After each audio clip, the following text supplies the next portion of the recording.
And the tan skin I'll describe it as just again walking through this hallway. Almost it is closer to marching than it is walking, though not making that loud clanking sound that it would if it was an actual uh, what's it called, like roster of soldiers. Hmm. Kalahar, you make your way down this hall as you've done many times before, but you had a rough night, not much sleep.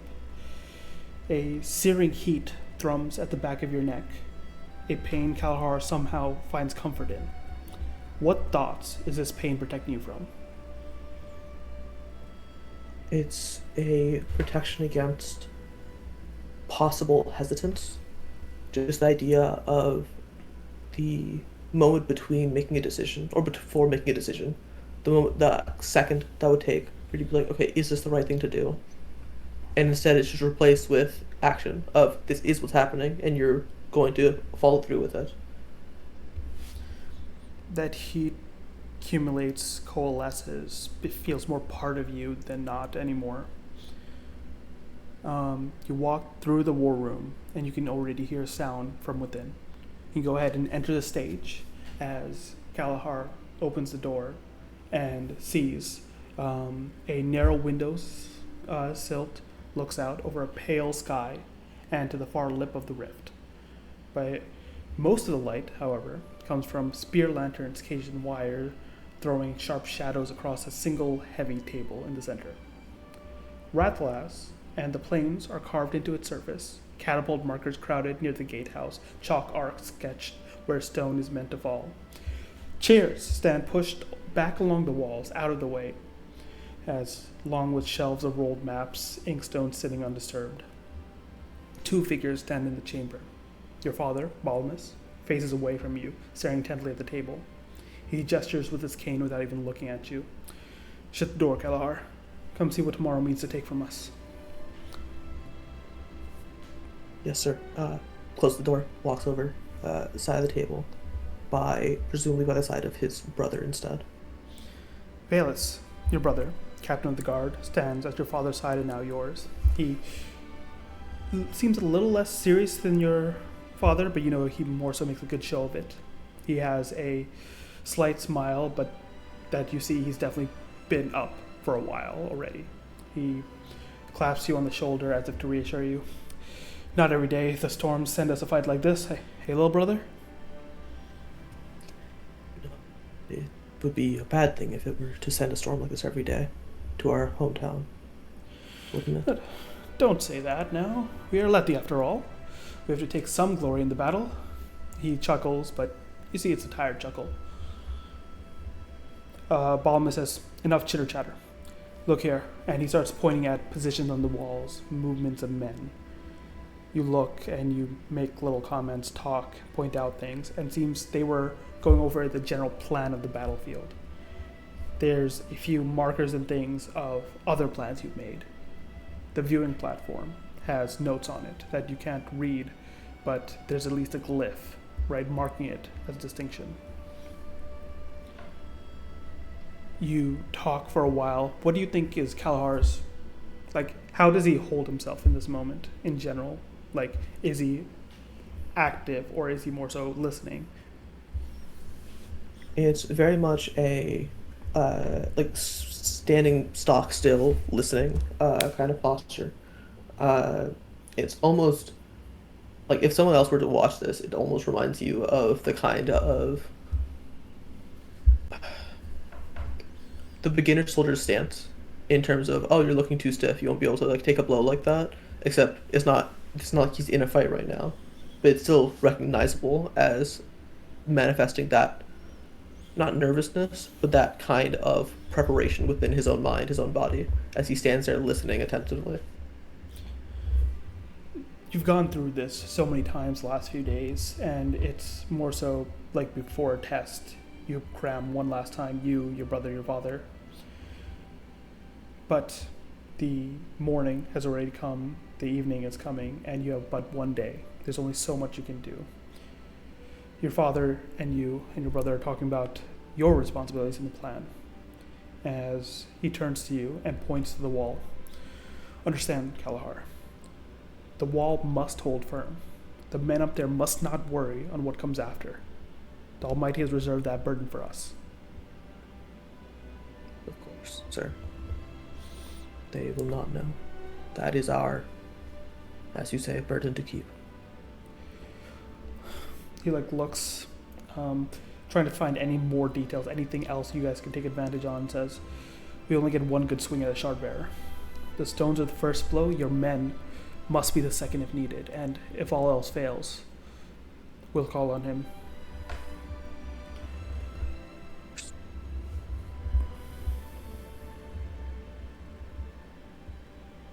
Do you say anything, or was that...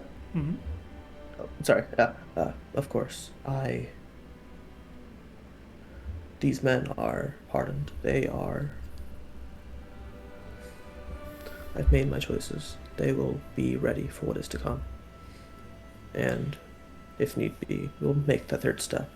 I do not think it will come to that.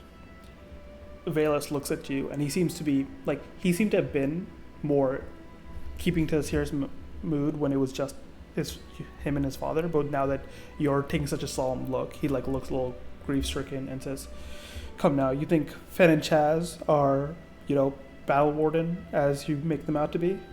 One of them is going to trip over there themselves. Kalahar kind of slowly looks up from the map, up to his brother, and is just like, they better not. No, they will not. They will Easy not. now. Not today. Not tomorrow. Easy now. Don't put too much pressure on them, or they will cave, brother.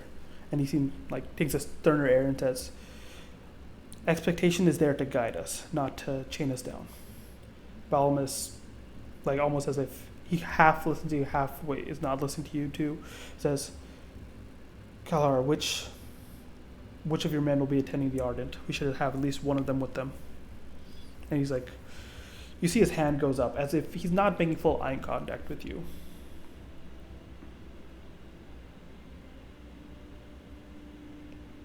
Leave.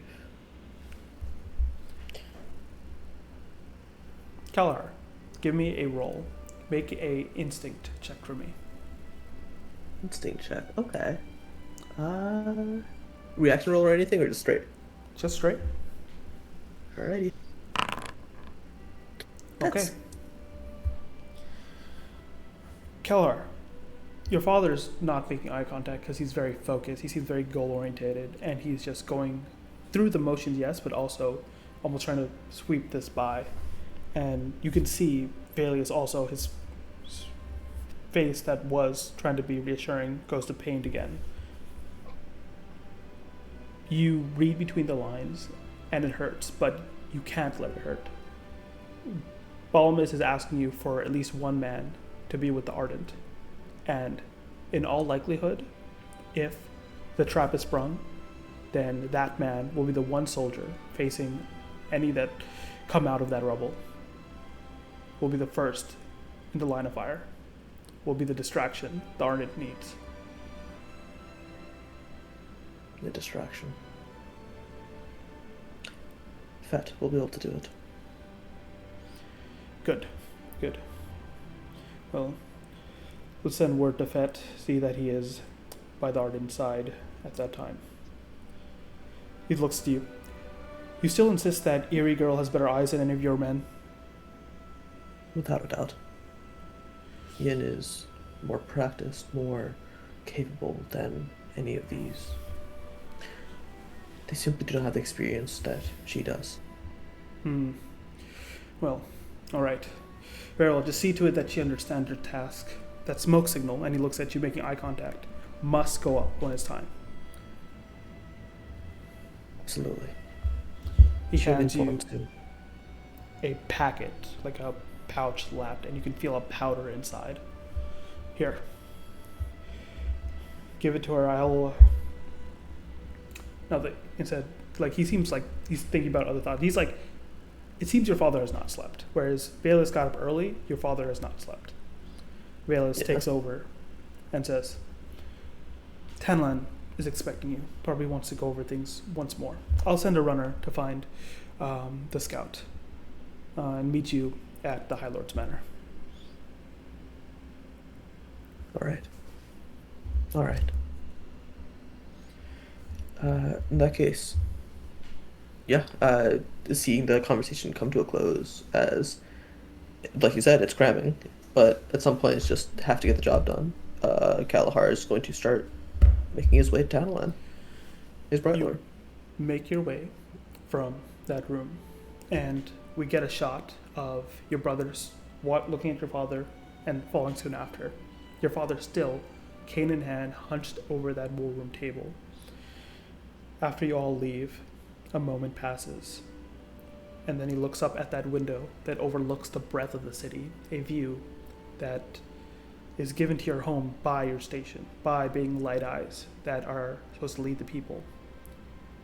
But as much as he's pushed the idea of your burden of the people on you, in this moment he looks to the window, looks at the city, and says, Almighty, see my sons through the morrow.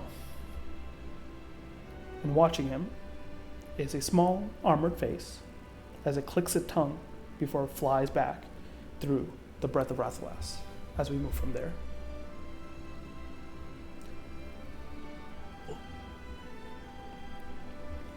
You can leave the stage now as Leaf travels and winds to another part of the city. Apologize. I did not teach my son how to not be a nosy bitch.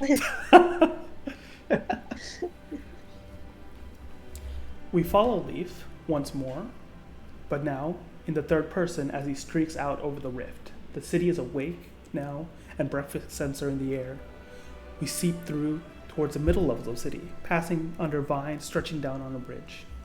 We see Leaf fly through a homestead before he zips up and out of our view, and our vision settles on a terrace where who do we find having some tea, Nora?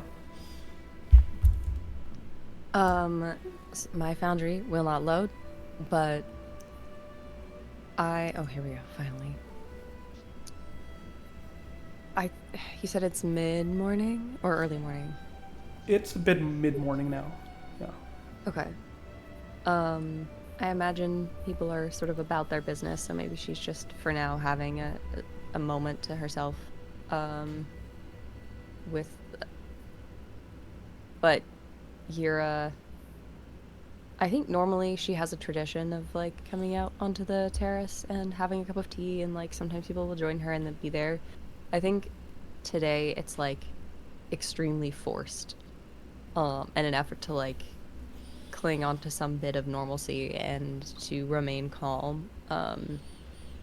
Maybe the kids are about, like, nearby somewhere, but I think it's sort of, she's just, like, sort of staring off into space, gripping her teacup a little bit too hard, trying not to think about how the battle will go. You saw your family for breakfast and whatnot, but now you have a quiet moment to yourself on the terrace. You look over Rathalas. As till Yura looks out at her home, what memory is she remembering fondly? I think she's remembering the first time she looked out the same view, and, like, the first time she looked out just like this and saw it as home. Because she'd been to Rathalas a handful of times before she lived here. And even I think when she first moved here, there was a lot of adjusting to being in a new place, sort of coming to terms with the fact that, like, she had settled down and that it was somewhere so far from, like, where she grew up, or just so different even from what her teenage years were like. And it took a long time to believe, like, oh, I live here now. And probably on a day not unlike this one, like, sitting, having tea with Varen after they had, like, finally settled into their home now. And having that feeling of, like, oh, I belong somewhere, which she hadn't really ever had before. You remember fondly, it's been almost 10 years, and you remember creating a family here, setting your stake down. This was your home. and your thoughts drift to breakfast that you had just finished with your family. Zdeněk didn't say anything. Carla rushed off right after. It was tense. It was quiet. Something hanging in the air. You sip your tea, and you hear a voice from the terrace entrance. As clinking of armor, breastplate, Varen having adorned himself as might be needed very soon. You know, it's not too late. I could still ask Baal to assign someone else to the last catapult. You could stay, and you see he cuts himself off, as if to say you could stay safe. Instead, he says, you could stay with the children. She takes a long look at the armor he's wearing, which I'm sure he's worn now and again in the intervening years since they first met. But not very often, or at least not in a long time. And all of the anxiety that she's been trying to keep at bay hits her. And she just kind of gives the smallest shake of her head, looking up at him standing where he is. You look at him and you see his expression isn't angry or hostile or even like he's not even pushing with that much effort. He just seems, like he needs to say this one last time at least, knowing what your answer will be. Softened expression. He gives you a small smile, like knowing. I know. I just had to one last time. He looks out over Rathalas. I'm sorry about 2 nights ago. You were saying? Oh, she's gonna pour him a cup of tea, even though he probably needs to leave soon. Even if it's just the gesture of it. He smiles and comes and doesn't sit, but does, after you pour the tea, go for it, takes a sip. Something settles in him, probably an anxiety he even was ignoring, and looks and cracks a smile and says, Carla's run off again. I think she's still fuming we won't let her take a swing at those blue coats right alongside us tomorrow. Starting to think if we gave her a sword, she'd be the better soldier of all of us. She certainly got the passion for it. Yeah, I don't know who she got that passion from. You don't like fighting, and here's me not wanting any of us to fight. Not very Alethi. And he looks like he's hiding the shame behind that.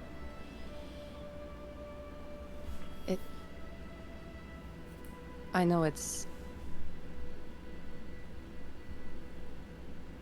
You all talk about fighting all the time, and the honor of it. And maybe there's honor in defending your home, but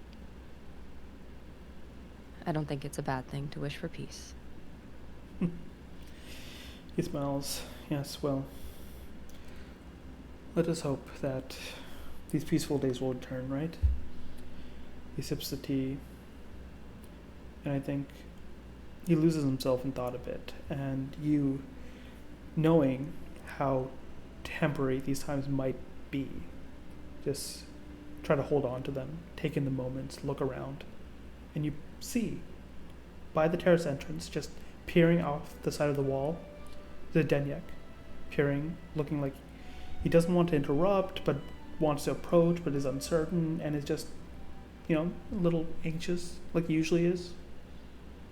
She catches him out of the corner of her eye, and instead of saying anything, will pour another cup of tea and set it on the edge of the table closest to where he's standing. And then, catch his eye. He, looks down at the floor before, coming out from hiding, shuffling a bit closer. Could you give me a presence check for me? I can't fuck this up. Nope. This has to be good.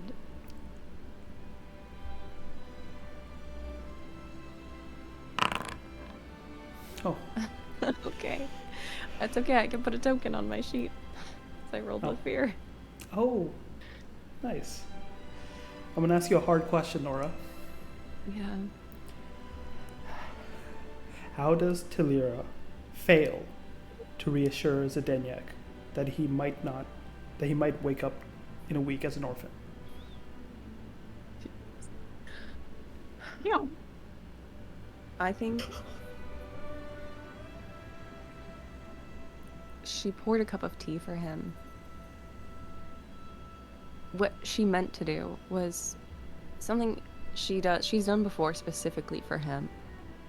Carla, she doesn't do this because Carla is a very personable girl. But knowing Zdenek sometimes would prefer like quiet, she will often like set out a cup of something for him or like a snack or something. It's a silent invitation that he doesn't have any pressure to take. And doing something so familiar and like what's normally so calming, I think he sees that as she pours the tea, her hands are shaking and she can't actually quite meet his eye. On that roll with fear, you shakingly pour the tea, and as you put the glass down, it shatters, and the tea spills. A very poor omen for superstitious people of Rathalas and the Alethi in general. Zdenek looks down at it, his face frozen, and his eyes wide, and Tilira is also a bit like you can't react in time, and you're stuck there. Baron says, "It's all right, I'll clean it up. Don't worry," and like tries to clap Zdenek on the shoulder and says, "Go, give it to your mother," and he'll go clean up as Zdenek approaches you, and still has that like very anxious look on his face because that has not been swayed. But he shuffles closer and unfurls his fist. And you see in a palm of his hand a little lumpy little stone, edged, chipped by small stubborn hands. And looks like someone has scrawled a very crooked looking glyph of protection across in thick ink. Each line slow and deliberate, even if not quite straight. He finally looks up and makes contact with you. "I don't want this one to burn away like the others. Maybe then the Almighty will be sure to see it." In the moment where she finally sort of unfreezes from the cup breaking, there's an initial like panic where she's like, "Shit! I mean, storms! And is like tries to sweep up the cup, and then finally like gives up when Varen's like, "No, I'll clean it up." And when he opens his hand, I think she's again like frozen for just a moment, and will kneel down in front of him, probably getting her dress wet with tea on the floor. And like will cup her hands under his hand. This is wonderful. You must have worked so hard on this. I'm not that good at my glyphs yet, but I want to be, since you said it was okay. Of course. It's protection, yes? Yeah. Mm-hmm. It's very good.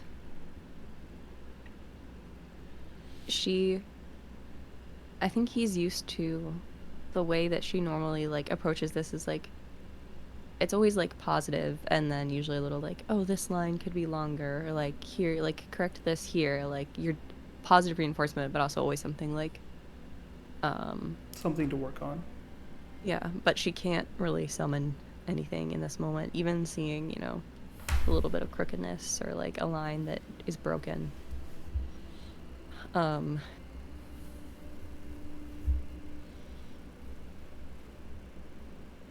so she just like closes her hands around his hand a little bit more. Maybe that's the mistake we've been making all this time. I'm sure the Almighty will appreciate your hard work. He smiles and looks up and says, I'm sure it'll keep you safe tomorrow. So keep it close. I will. Shit. She will pull a little, I'm sure she keeps a little bag of things, useful things, not anything big, but just like things that would be useful around the workshop, sort of. Maybe has like a little bit of cordage or something in her pocket, and we'll like very carefully wrap it around the stone so it's secure and tight. And then tie it around her neck. See? He Now I can't lose smiles it. and beams. Varen smiles as well and ruffles the Daniel's hair. He picks up his son and says, we'll go track down Carla if we can before I have to head out. Before she sneaks onto the walls with a broom for a spear, you know? But you're to meet the Bright Lord, no? And you do know that you have a meeting with the Bright Lord this right before afternoon. She will, she nods and will cup Zdenik's cheek and give him a little kiss on the forehead. But she also pulls from a pocket a cloth inscribed with a series of glyphs for protection and strength, and she'll tie it. You said Varen's already wearing his armor. Mm-hmm. She'll tie it like around the clasp of like a vambrace or his or armor is all, yeah. keep in mind, it's not like full metal armor or anything. He just has a chest plate basically. Okay. Maybe like if it's a two-piece chest plate, like one of the straps that is on the side. She'll like very carefully tie it there. And I don't think for a moment almost doesn't say anything, and then finally looks him in the eye. I'll see you soon. I'll see you soon. He smiles back. He goes in, and you know the Alethi are not one for public displays of affection, but he still goes, kisses you on the cheek, and then with the Denyek in his arms, turns back and heads inside. She'll watch them leave, and wait a few moments before cleaning up the rest of the tea. Part of her just wants to leave it here because, I mean, fuck it, but she has to finish the ritual, and so she picks up her cup and Varen's cup and the teapot and brings them back in and washes them, and then goes for her meeting. All right. We see Talir leave. All right. And as our perspective will shift once more. Nice job. Ow. I came to Stop make y'all stabbing cry. me. He's already sad. We watch from a perspective slightly above that terrace as Talir drains the last of her tea, picks up her cup, and disappears back into the house. A bit above, high above actually, a small shape wheels in lazy circles before diving down, skimming past to alight on a waiting shoulder. Sat on her rooftop perch just above the terrace, having seen all of that interaction. Who do we find, Lark? This is a nosy bitch. My son learned it from me. Yeah, you see Yin in like her no, I'm assuming leather armor is a thing. Whatever her scouting armor is. Mm-hmm. Sort of sitting there, she's twirling one of those like little drop spindles that she sort of keeps on herself, like for when like she has to like sit around and like wait on scouting, like the hurry up and wait part of her job, and she's just sort of like just quietly spinning, listening to this with like a furrow in her brow, and as Leaf alights on her shoulder and starts chewing on her hair, she sort of like shrugs her shoulder like once or twice to try to get him to stop,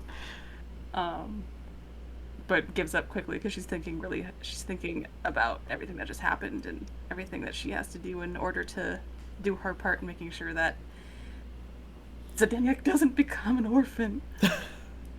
Yeah, what is running through Yin's head now, having heard the conversations below and remembering the argument that Delira had with Varen 2 nights ago? I think it feels familiar in a way that like her parents used to kind of argue, like when like 'cause they were always traveling, so that sometimes things got a little bit scary, but like she never got the quiet before like a big loss. She just got the loss, so it's sitting in this part of like the fear of what's about to come and blah blah blah. Like that part is really foreign to her, and she's not really sure how to navigate it. Like,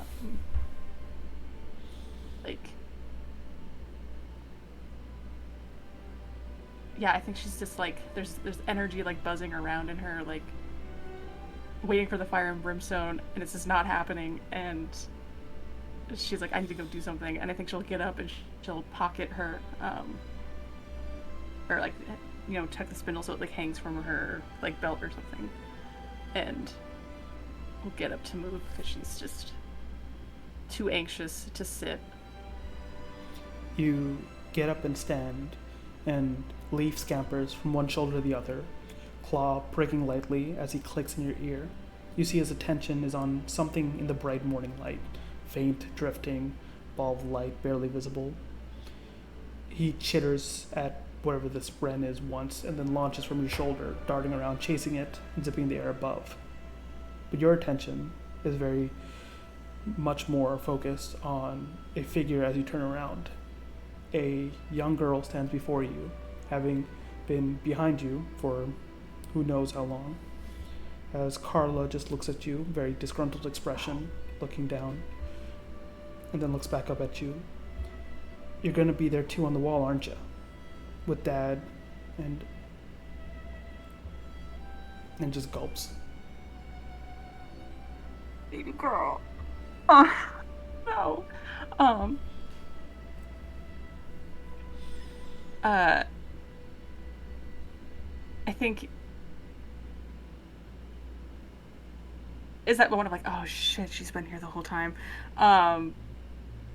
But she sort of like tries to quickly like pick it up and is like, well, I'll get there eventually, but I do have to, go running around on the plains trying to find the enemy first. Maybe I'll say hello just from you. She smiles a bit, and then her face scrunches a bit again. It's not fair. Boys my age already started sword training a year ago.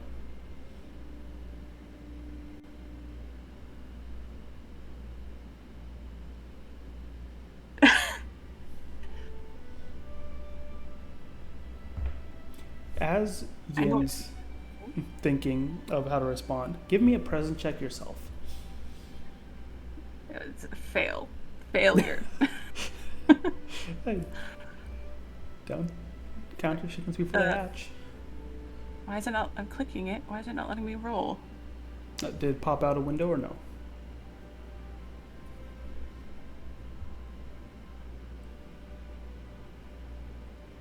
Hello? Hello? Hold on. Let me try this. Mm-hmm. What? Yin? Yeah, so I have my character sheet here, and I'm trying to click it, and it's not doing anything. Do you see the pop-up at all, or just no pop-up even? No pop-up at all. Oh. It could be that your foundry is frozen. I think you just reloaded, right? So. Yeah, let me just reload again. Hold on. Sorry. Yeah. The music was still going, so I figured everything was fine. Yeah. Are you using the pop-out, or are you in the browser? I'm in browser. Okay. Let's try this again. Presents. There we go. Nice.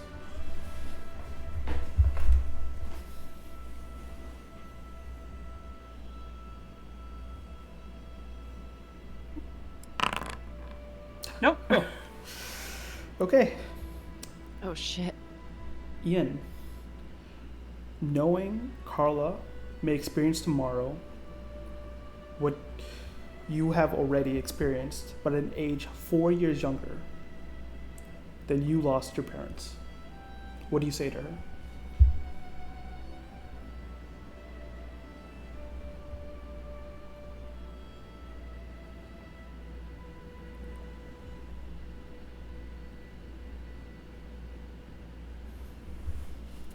I know that here in Rathalas and all you Alethis treat you differently, in that boys start things earlier than you and don't allow you to do things, but But when they let push you comes do to things. shove, they do let me do things, and So if they let you do stuff, then you could let me do stuff. You could take me on your scouting mission. Carla, I'm good at running. Your I can mother- run fast. I know you can, and I know that your mother would literally turn me into a rug if I let you do that. But that's not and so fair. would She's your dad. going on the battlefield too. She's going to be right there.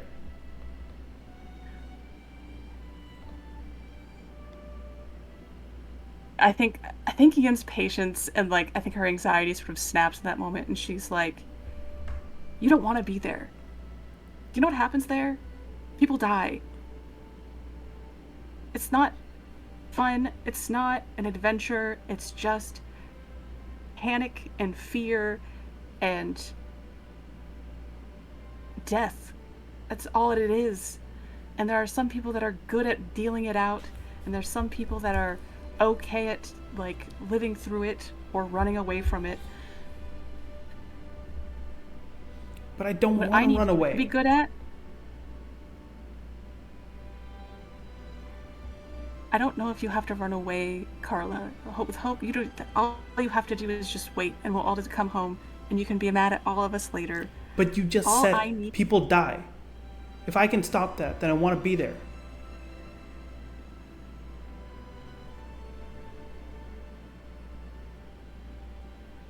You.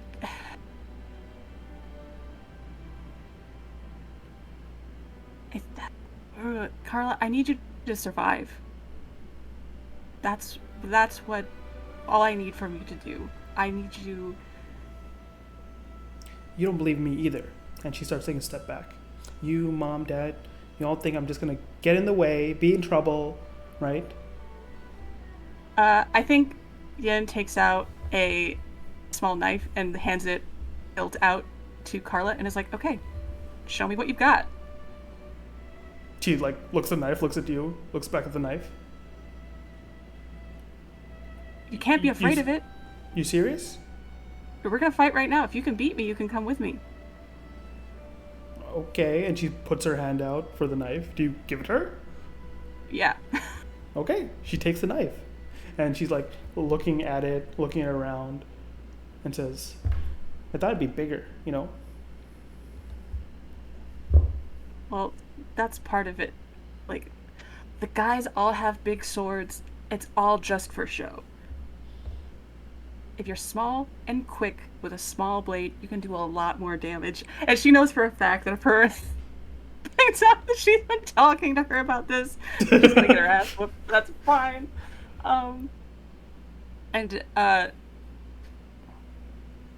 She's like, "But you can't be afraid of the knife.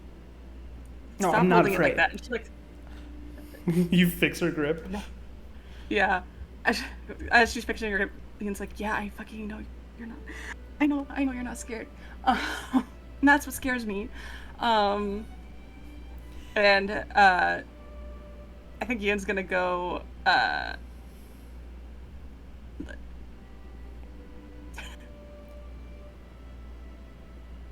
She's like, well, first lesson, don't fight an archer because that's the one matchup you're never gonna win, especially not from a distance. But don't they have like less armor, so I could like get in there, you know? Not before I put an arrow between your eyes, Carla. I'm fast. I think to make like just like a point of it, I think Ian will like shoot an arrow, like hit something, just like I don't like. It could just be like the wall or something. It doesn't have to be like a target, but just to show her to how fast it is. And it's like, do you think you could be faster than that? Whoa! I get a bow and arrow too now. And she's definitely on the roll with fear. It's getting the wrong lessons from this. Oh and my god, damn it. You try to instill this point in her, and eventually you hear a shout. Yin, there you are. You hear a familiar half shout, half laugh. You know, someone was actually getting in trouble for wandering on the rooftops, right? And you see Estem jogging over. Okay. Every time you introduce a new person, I'm like, please don't be Talon. Please don't be Talon. Please don't be Talon. And I think Ian's also thinking that. She's like, Estem, what are you doing here? I thought you were over at the Weaver's Guild. He jogs down, catching his breath, like looks at Carla with a knife, raises an eyebrow, doesn't comment, but then realizes where he is and says, yeah, don't tell Brightness Renal. Don't tell her either, Carla. Don't tell your mom. I might have snuck out a bit. Like, you know, really, how many times do the artists expect us to stitch up the same piece of scrap cloth? I'm sure, you know, it's fine. It will be fine. We're not going to even get that injured. In any case, there was a scout at the guild looking for you. Said, Vice Captain Havar, need a word. High Lord Manor, big important talk, all that, you know. Oh, well, thanks for relaying that message. She looks to Carla with the knife, and like, I think because she rolled with fear, she decides she's not going to take it from her because that's going to hurt later. But I think she'll sort of like show her how to like tuck it away, so that it's not like it's poking her in the side or anything like that. And she's like looks her in the eye and is like, promise me you will protect your brother if anything happens. Yeah, of course. Zdenek will be safe. He's here. He's home. How about this? I'll protect Zdenek, and she whispers at my mom, and you protect Dad on the wall. How about this? You protect Zdenek, because if it gets through us, who's protecting him if you're not there? But it won't get through you, right? I'm not faster than an arrow any more than you are. Oh. Okay, yeah, well, I'll try. And I think, because Yin never got the chance to do this the last time, I think, probably against Carla's wishes, just brings her into like this like bone-crushing hug. Yeah. It is like really quietly so that Esther can't hear because Esther's not supposed to be here. Like, love you, kid. Don't be stupid, and we'll let go and brush herself off. Allow Leaf to bother Carla in the way that he sees fit, and then will point to Estem and be like, "Get back to where you're supposed to be." Fine. I'm sure Ithi and Shona covered for me. I just needed some, fresh air. Anyway, it's fine. I know you needed fresh air. You're like a plant. You need I'm air like a and sunlight plant. always. Yeah. You couldn't think of anything better than a plant?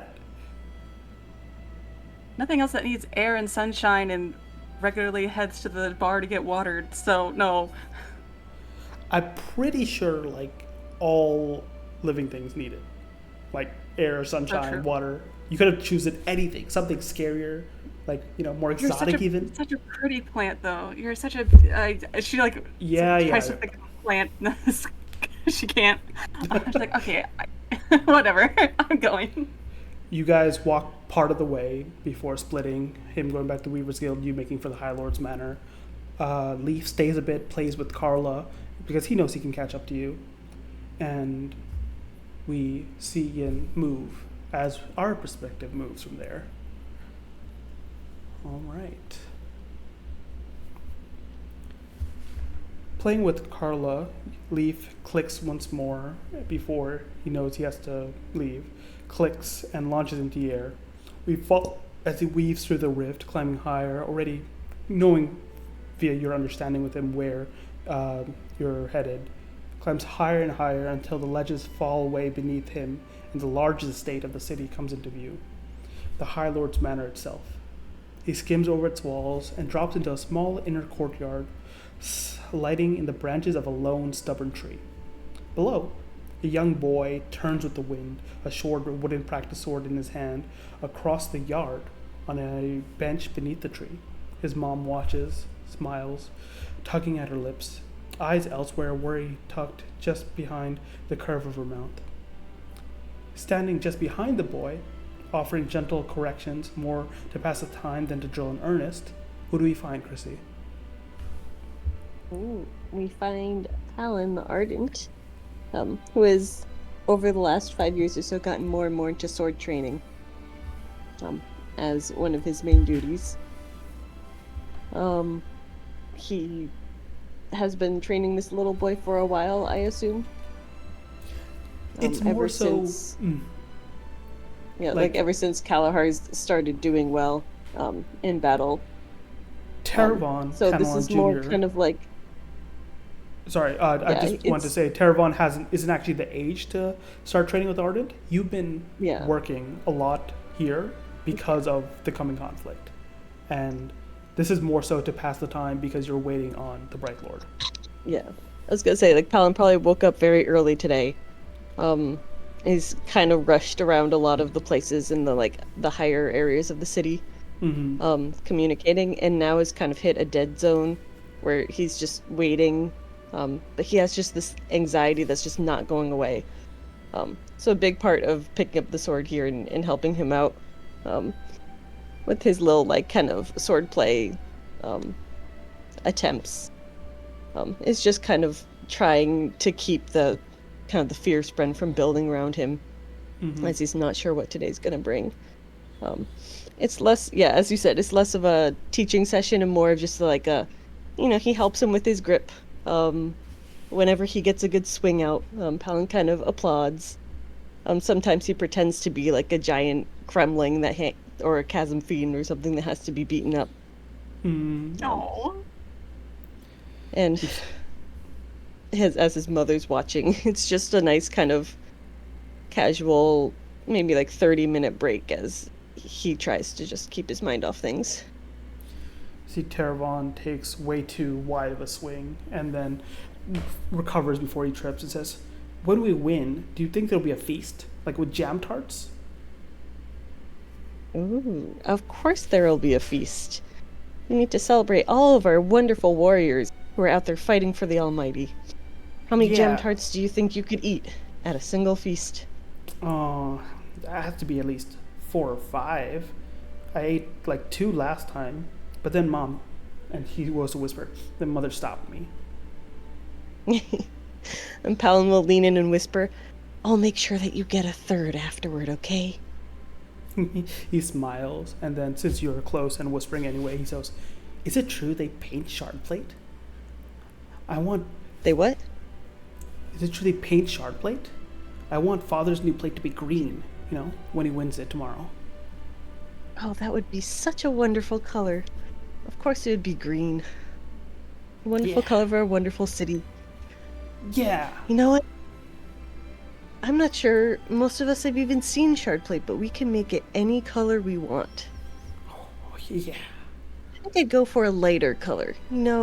Something similar to the tree of Palia up on the ridge. Oh, that would be pretty too. man, I'm so excited. And he like goes, spins, and definitely does some flashing moves that teeter him off balance. You watch him for a while, and you see he's like gotten into himself. He's like, some of them every so often is a good strike, but more so he's like having fun now. And you take a step back, and it brings you closer to Brightness Tanalan, whose expression is tired, but she's trying to at least enjoy the moment. She's also been very busy like you, having to act as scribe to her husband in such a busy time. What do you say as you are just standing off to the side as Tanalan basically Teravon plays on his own? I think we share a glance as we watch him, which is like part kind of enjoying the simplicity of his life, and part just kind of worried about what happens in the future for this child if the day does not go well. I think Palin will actually stay more passive, as he's definitely the ardent here, and he'll kind of wait behind her for a little bit to see if she starts a conversation with him. She has like her elbow on her knee, her face in her hand as she's just watching. And moments pass, silence, as no need to speak, before she asks, "What does it mean to have faith, Ardent?" And I want you to give me a presence check. That'll help us to find this scene. What do I roll? Wow. That is very good. Oh. Palin, at the heart, your resolve does not waver, because you know the Almighty is with you. What tenet of the Almighty gives you strength in this moment? Ooh. I think war is definitely the part of the religion that he has the least experience with. But at the same time, it's also kind of the most important tenet of the Alethi code. So I think he sees this more as his entire life he's been devoted to the Almighty. The Almighty's cared for him. And this is kind of like the climax that it's been building to. Like, he's done all this community service, which he really loves. But he started doing more of this sword work more as like more battles started kind of arriving near the rift. And now there's these rumors of these warmongers trying to kind of consolidate the kingdom, and he knows like the Almighty's been training him for over a decade now for them to win this war, this battle, and he feels like it's kind of the next step as he gets closer to the Almighty's ultimate goal of, you know, going to the Tranquilin Halls, training these warriors and fighting and taking back what's theirs. With your faith so strong, and on that critical, Palin, I'll say roll another prayer die, and for today, you'll have 3 prayer die you have access to. I'll figure out how to do that in a second. Yeah. You see the Brightness looks at you, and as she doesn't see someone, like you were holding back Fear Sprint earlier, but faith is central to you. Your resolve stands, and she just gets that from not even a word spoken yet. And she like looks at you peculiar as he'll... Generally, whenever people ask Palin these kinds of more intimate questions about faith, he does tend to take his time to respond. So he does ponder on it for maybe 30 seconds or so before answering.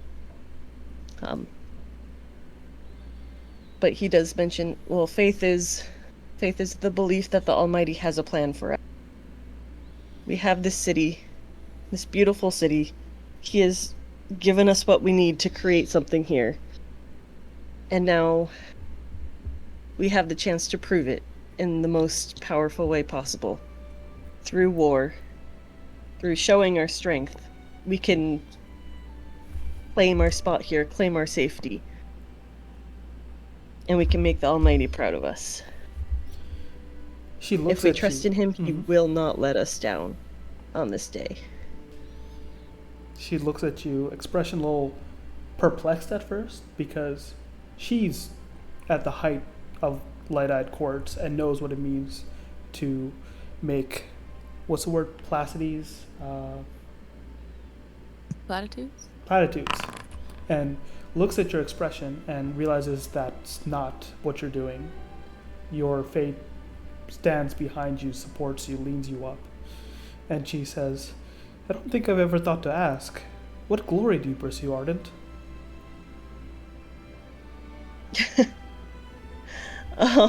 He's an Ardent. He doesn't pursue glory. Oh, Ardents don't? Well, I mean, he's supposed to be humble, right? What are I glories think as in... he takes it more as, like, what glories do you want for, like, your society and stuff? No, not for you like, as a... Vorinism has a concept of glories alongside callings. Oh, okay. So a calling, right, is almost like an occupational thing. A glory is like a concept in terms of like determination, devotion, love, right? So it's like just a core concept. I think he would go with more of the devotion style. Well, I believe my calling is to build other people up and to create a stronger community, and well, the glory that calls me is the devotion to that goal. There is nothing more important than helping the people of Rathalas. Unlike most other Ardents, I actually believe you. She like turns to look back at her son. For so long, I've held to sincerity, which, she's talking about her own glory. Not as others preach it, but my own trust in truth. I've been coddled enough to know how opportunities for growth may be robbed. And you see a bit of the anxiety return to her face. I was so sure in what I believed. And now I can't even be honest with my son. It'll just burden him. I think Palin will take a seat beside her. Say, well, holding a burden on yourself is not going to help the group get stronger. Kids are stronger than you'd know, but of course, if there's something you can't say to them or to your husband, then that is the purpose of Ardents like me.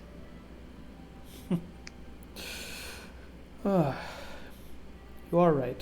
It is a bit freeing. And she seems to put on the facade a bit again, right? That she had let go due to the stressful nights, the little sleep, the constant worrying. It is good to just speak of these things. Life is messy, but if we trust in the Almighty, the path is clear before us. May he protect us for all the faith we place in him. And she doesn't say it with any scorn or vehemence, which you might know other Light Eyes too, just like as a like, oh yeah, I'll just say it to say it. She seems to really, really want to hope for a better tomorrow. And Palin will even touch the glyph ward that he's had tied on his upper arm for the last few days, which is basically just two glyphs of like protection and healing, as he kind of prepares for like the healing areas that he'll be helping out with over the next over the battle. And you can see it kind of lines up well with the general sentiment that she has as well. You share a moment of silence longer as you watch Teravon, her son, the new next Bright Lord, if anything were to happen, swing and play and be ignorant of what dangers might come tomorrow, but at the same time represent the future of hope. Soon, the Bright Lord himself does arrive, Tanalan. He embraces his son who runs over, nods at his wife and smiles. He's also looks a bit tired. And then he chatters a bit, but then looks to you and says, I have some more matters to attend to. Turns to his wife, but then back to you, says, walk with me, Palin. Palin nods and immediately gets up and falls into step behind him. He'll clap his son on the back as he puts him down. We'll play more in the coming days. Sorry I've haven't made enough time for you. His son will say, it's all right. I'm so excited to see, new shard plate and all the feast when we win, and it's going to be so much fun. And his father just gives him a tired, but a smile that, gives strength back to him from seeing his son smile. He looks to you, and you two start walking away from the courtyard into the open hallways. Palin, there's still a few matters we must discuss. Logistics for the surgeons and such. He looks to you, and his expression seems to actually see you rather than have a bunch of things swimming in his head. I've already instilled in you how vital your task is. I find no need to do so further. But I'm afraid I must trust you with yet another favor, my friend. Of course, sir. Anything. If tomorrow comes, and you stand while I do not. He looks back from where you came at the courtyard where his wife and son play. You're one of the few I've trusted with where they will be tomorrow. If you can, get them from the city. They will stand out from the color of their eyes, but you will not. So if you can, see if you can get them away, in the worst case. Palin, does write a little glyph onto his hand, to try and ward off, the jinxing effect of these words. But he does also nod in understanding of their necessity. Of course, the young Bright Lord must survive at all costs. Tanalan puts a hand on your shoulder, and Tanalan's, yes, been kind to you, but you've also earned it, because you've shown and proven time and time again that merit makes up for station beginning in life. A Dark Eyes, an Ardent, a Sword Master, a friend. He looks to you and says, I've trusted you with much. Thank you for carrying this burden. Palin breaks his general composure a little bit as he kind of claps a hand on his shoulder back and says, but, Bright Lord, don't leave us. You see a bit of a smirk go up. I don't intend to. I'm sure I'll collect 1 or 2 trophies tomorrow. Your son there's expecting a shard plate in his future. Can't hide everything from him. He should at least know the bounty we stake to claim. He'll smile and share a bit of just a jovial laugh. Says, come, we have a few last things to discuss, and then I have some people to meet. Very well. You walk with him and return to his office. As you do, we find our group converge in the room outside of his manor estate.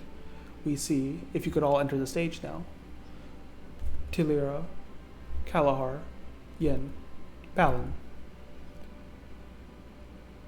The Bright Lord goes, thank you, Kalahar, Tilira. I'll speak with you. Palin, if you could stay here for a moment.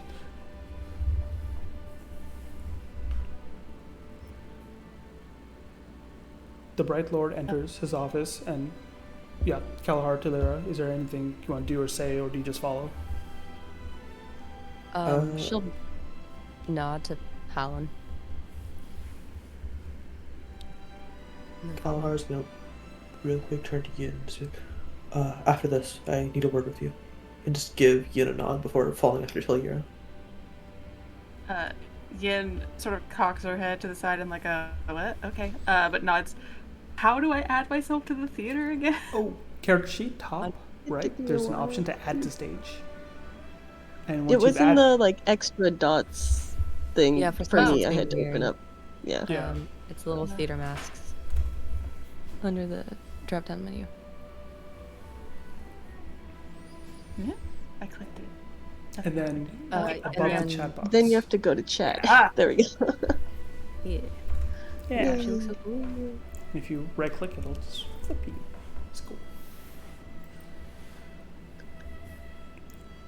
We have the Bright Lord bring Kalahar and Tilira in to his office in state as Palin and Yin are left out in their company. We'll return to Palin and Yin in a moment as Kalahar and Tilira, you follow in, and the Bright Lord says, "Thank you two for coming. We've spoken, I know, of the plan, but I just want to rehash it one last time. Tilira, to confirm, you are set on this task? You are willing? Yes, Bright Lord. Good. And Kalahar, has everything been set? Your men are prepared? Everyone has been made aware. Good. The last step is simply to have Yin notified, and that'll be happening shortly. Yin, she's in on the plan? Not quite. She will be aware of her role in the plan. I see. Well, I'll trust your prudence. We don't want too much information getting out just in case there are more spies about. Hero won't say anything, but she definitely tenses up at that implication. In either case, just to rehash things one last time. Once the gatehouse feels to be taken, it must. When it feels to be taken by a Shardbearer, no less, it must fall. You understand, Tilira? I understand. We'll be ready. And once it collapses, Kalahar, you and your men must finish the deed. Yes, Bright Lord. Collect things if you can. If all goes well, you might not even have to do much fighting. That would be the best case scenario. But Shardblade is resilient. Shardblade might, well, at the very least it'll slow him down. But do not let time waste.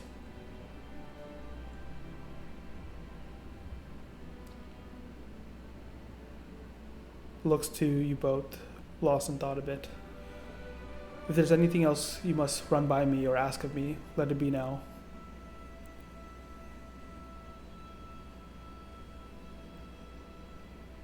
Galahar's gonna look towards Tilira, and I think even in his head, it's gonna just flash with thoughts of Tilira's family before looking back at Butler Daniel. Nothing from me, sir. She thinks about all the things she wish she could make happen. Not the least of which is changing where Varen is stationed. But she shakes her head gently. No, Bright Lord. Good. Then check the quartermasters, any last minute supplies you might need. See that you have all the resources we have available. It'll be a busy day tomorrow, but you two are pivotal for this first part of her plan. And you can tell, you two are smart enough to know that his brain is elsewhere because as big as your plan is, it must only be a third of what must be done tomorrow. For it's not one Shardbearer that must be felled by you and yours, but 3. And he is definitely preoccupied with juggling all 3 plans. She'll nod, then look to Kalahar. Try to look reassuring. Is there anything else, Bright Lord? No. I just wanted to make sure things were settled one last time. Give my best to your father, Kalahar, and, of course, your husband, Tilira. They've done much for the city, and hopefully we'll be able to chat some more in the coming days. I'm sure It'll we'll be done talk very soon. much. You all finish that somber chat.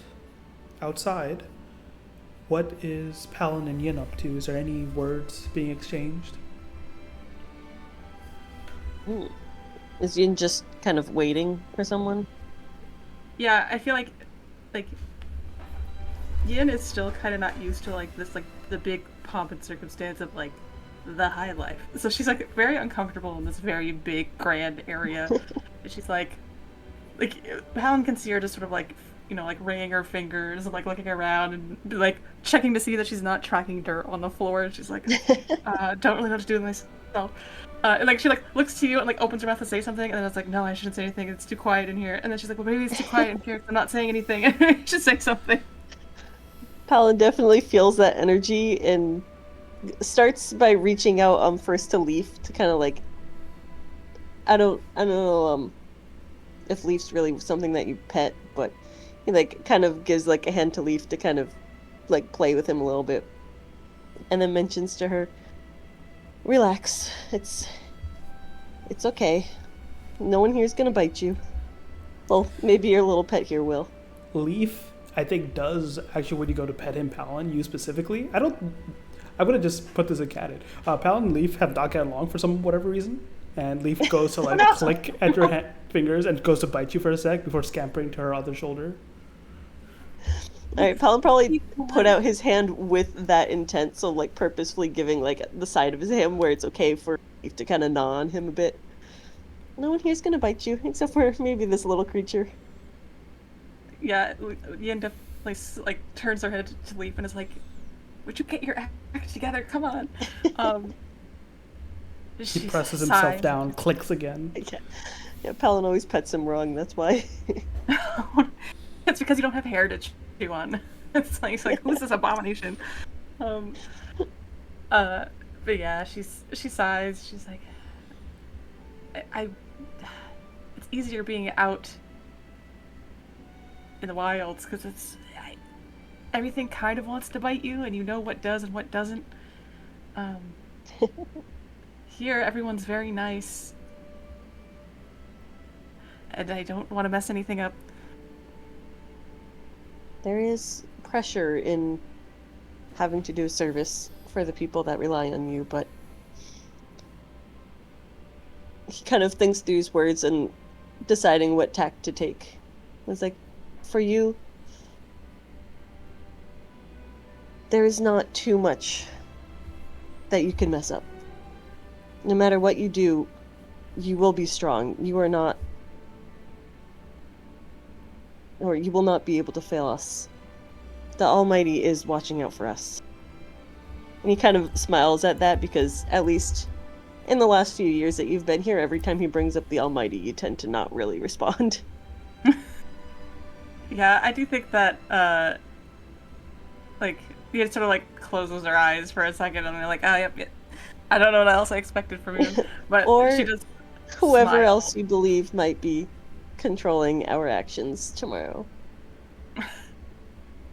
She laughs, and she, like, you see sort of, like, the tension sort of melt off her a little bit as she finds herself in this more familiar scenario of, like Uncle Palin is trying to get me to believe in God again. Trying to convert you again. She's like, well, whoever it is, I hope they're looking out for you and everybody else. And once again, the same thing that he showed the bright lady, you see that resolve in his eyes as he tells you, we'll make it out of this okay. Our city is strong. I think, Yin is, like, a creature of anxiety, and, like, sort of, like, survivalist and fear and stuff like that. And I think, she's always found a comfort in Palin's, like, certainty, and, like, in this scenario, like, it definitely is, like, a grounding force for her. She's like, yeah, it's just another day. We're just gonna get through it. And she's like, just sort of like allowing Leaf to like gnaw on her finger. As she's like trying to like prove that to herself. But like, is much less stressed than she was like a minute ago. Perfect. Leaf like gnaws on your finger for a while before he like suddenly looks up, stretches his neck as he sees something, and you see he's looking at a like light goblet filled with spheres of stormlight, and he's just like looking like a cat seeing a bug. No, no, no, no. He like puts his head down, like clicks in your ear, just like, but please. No, no, I'll give you some of mine, even though you eat so much of mine. And she pulls out a sphere from her purse, and she will allow him to eat the stormlight out of it. Palin, you see the Larkin, just like start breathing in the stormlight. The Larkin just eats stormlight, or is this news to me? This is the first time you've seen it, probably. Okay, so I was gonna say, if I knew, I would help out, but I think I'm more like a what is going on here? Yeah, he started doing this like a year ago. And you had to have a couple talks about not to take other people's money. Your creature is blessed by the Almighty? She sort of like looks at Palin and then looks at Leaf and is like, yeah, sure, he's blessed by the Almighty. I think he's like, just... Palin just has a look of shock of like, this heathen has a holy creature that feeds off stormlight. Like, what? Like, not computing. It's like, yeah, my heathen and this creature does not like me. Oh no. Oh, no. I think in that like just shock, we see the doors open and Kalahar and Talira walk out. You see Palin with shock spread as Yin's just like chilling there and like nothing showing why this would be a scene. The Bright Lord comes in and says, Palin, apologies. I know we had to talk, but I remember this one last thing I must run to. But I'm sure you've had busy enough following me and my scribbles. And he's gonna like wave you off and says, thank you again, Kalar Talira. We'll just nod again because, he didn't ask for you here. And we'll leave, leaving all four of you together in that room. Ian just sort of like bows her head back, like she's like, I don't know. Palin does the same thing and gives you a nod like, yes, like that is the correct way to act right now. Okay, great. Yira will cross to Yin and put a hand on her shoulder. And when Leaf is done eating, we'll put a hand out to give him a little scritch. Yin, how are you? How are you doing? She remembers her conversation with Carla. I'm good. I think I'll be better when today is over, but yep, I'm okay.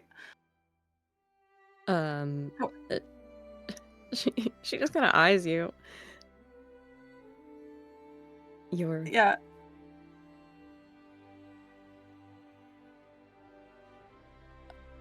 After like, okay, she lets the awkward silence sit for a minute and then just kind of sighs, just like, we're all nervous. This has been a rough day for all of us. I just hope you're hanging in there.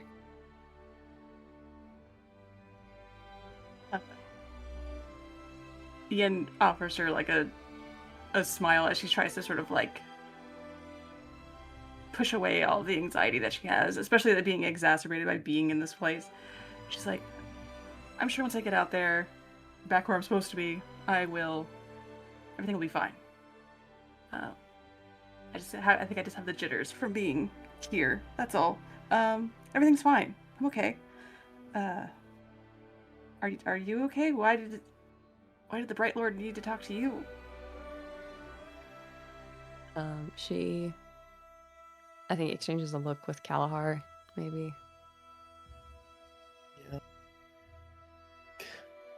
Kalahar, at that look, is competitive. It is to discuss a happening that you are now included in. Your duties have been changed, Ian. You are no longer to be with that other scouting party to monitor their ranks and numbers.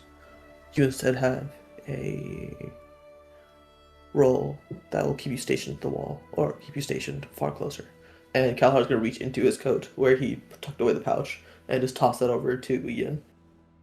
Ian catches it and looks to it, and then Kalahar, confused. It's like, it's gonna be hard to scout from the wall. What am I to do? Alan will move in and like put a hand on like her shoulder or like closer to like the back of her neck and like comfort. And not say anything. Kalhar's going to look at both Tilira and Palin. And look back at Ian. Ian, may we take a short walk so I may explain what is your new role in this battle? Keep your mind open to new experiences, Ian. You can do this. Ian gives Palin a grateful look and a worried one to Tilira, because she's like, if I'm getting pulled into a plan, what fucking crazy shit is Tilira getting pulled into? And it's like, I'll... Oh, go ahead. Oh, I was gonna... I don't know if she says anything out loud, especially, but, like, I think,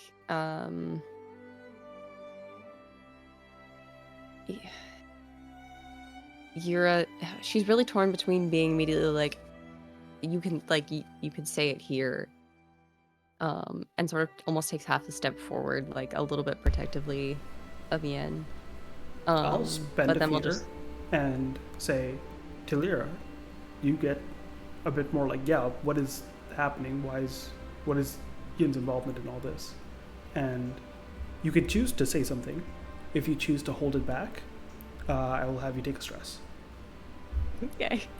I think she looks at Kalahar and then Palin and Yin. And then just does go. We're all aware of what's happening, Kalahar. I'm sure you can speak to her here. Oh, and Kalahar... just so people know, only Kalahar knows Palin's involvement. But Tilira can also assume Palin just knows from working with the Bright Lord. But yeah, he was here all the time. Yeah, but at the same time, you know yeah, how... like the assumption is I know the plan, but I'm not taking part in the plan. Yeah, but also Tilira, you know like how secretive this plan is also. So yeah, you know, balancing all I know this. everything. I mean, she would at least say, like, is this really something you can't say with all of us here? Kalahar opens his mouth and looks at Tilira, and there's just that flash of just younger Kalahar. I'm just like, no, just, it's, no. There's a part of him that was worried of wanting to do this in front of people, his, not superiors, but people he saw as his superiors, in a way that might be less than admirable. So instead, he just turns back to, or turns to Lyris. No, you're right. Kalahar, Yeah. if you do say these, mark a stress. You can have my stress. Bullying. Wait. So if Kalahar doesn't hold to, like, hey, I want to talk to you privately, he has to take a stress. If you don't hold to the code of how important you know secrecy is about this, because you are going based on your emotion to how you feel about Tilira, mark a stress. I see. Can Yin see how Kalahar, like, that he looks like kind of distressed in this about, like, what to do? Up to Bell. I would say it's less of you see the distress in Kalahar's face and more of a quiet struggle between Kalahar and Talira as the two stare at each other. They don't want to. It's not like a fight or anything, but it's also like a Kalahar's like a. Yes, but I still think this is the right way to do things. I just don't know how to explain that properly. Yeah, I think Yid'll step in and like put a hand on Yura's arm and be like, "Yura, it's okay. I'll if he wants to talk alone, that's fine."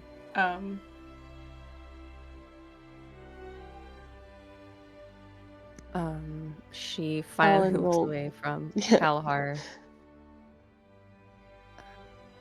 Palin will try his best to help out and say, "Well then, Yura, a word about the preparations so far?"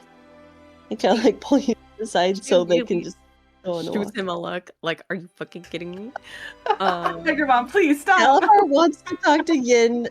They need to discuss the plan. Palin, I think, already kind of knows it, so yeah, you're coming Yeah. with me. Palin also She- probably knows how secretive this plan is. Like, Yeah. Talira was only told what she had to be told. You would know.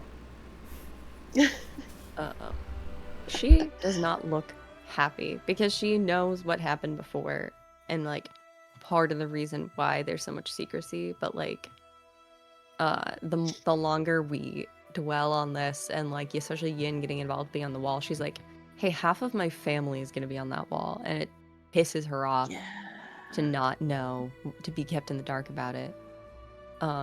So she'll shoots Palin a glare and then finally looks back at Yin. How does she look? Yin is looking to Yura like a little confused and a little distressed. She's like not exactly sure why she's being so like specific about this, because she's like, "You trust Kalahar. Kalahar's like your nephew. He's always bothering us at the house. Why are you like upset that he wants to talk to me by myself, like alone?" And she just sort of like takes her hand and gives it a squeeze, and it's like, "I promise it's gonna be okay. Um, I'll catch up with you after, okay?" She opens her mouth and can't bring herself to say anything, so she closes it and squeezes Yin's hand. And then we'll pull back to stand beside Palin. Okay. Yin waves to the two more grown-ups as the adults plus The old people. as the old guys. No, it's like when it's like you're like, "I need an adult," but then you're like, "Shit, I am an adult," and it's like, "No, I need a like Real an adult. extra adult, a bigger adult." Yeah, she'll give a little wave to them, and then we'll leave with Kalahar wherever he is leading her. Palin will whisper to Yura, say, "Trust in the Bright Lord, he has a plan. Yin should not be in any danger. Much less than the rest of us." We're all going to be in danger, Palin. Not with the Almighty watching over us. He loves Yin just as much as the rest of us, even with her peculiar beliefs. I can only hope. Palin believes that even more now. Yeah, she's a freaking stormlight eating Larkin.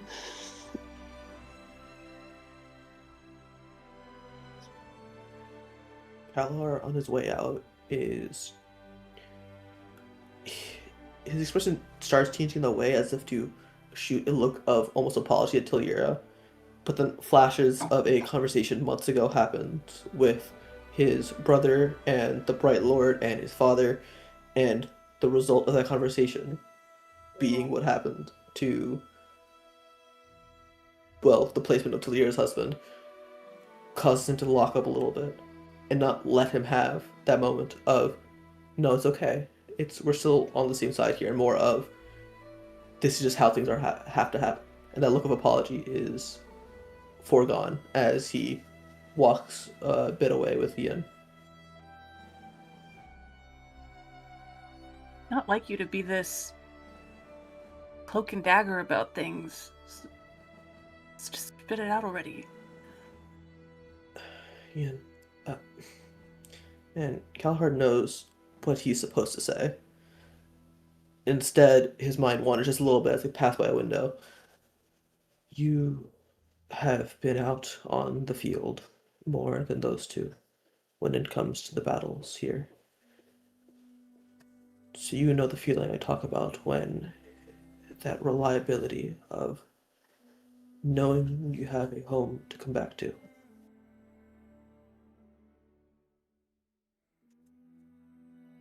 She. The hmm? Oh no, if you continue your thought, please. No. Just you got this. Okay. I think she like follows his eye line out the window, and sort of makes a face and is like, "Well, I don't know that I've ever been 100% assured that I have a home to come back to. That feeling has only recently started to make shape in me anywhere, but if there were a place to come home to, this one's not half bad. At the very least, worth fighting for." Kalahar smirks a little bit. It's just, yeah, you're right. I fear that this battle is not a battle where we know that there will be people's faces to come back to look at again. That in the days that follow,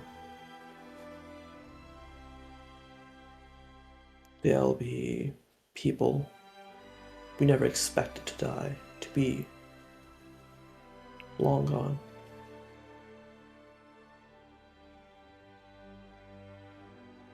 You think we're gonna lose?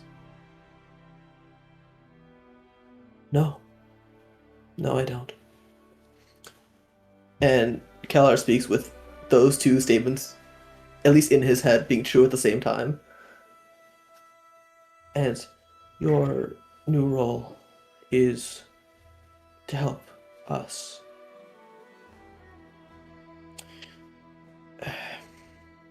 Yeah, Ian just sort of like gives him like the most like flabbergasted like, "What the fuck are you talking about?" Look.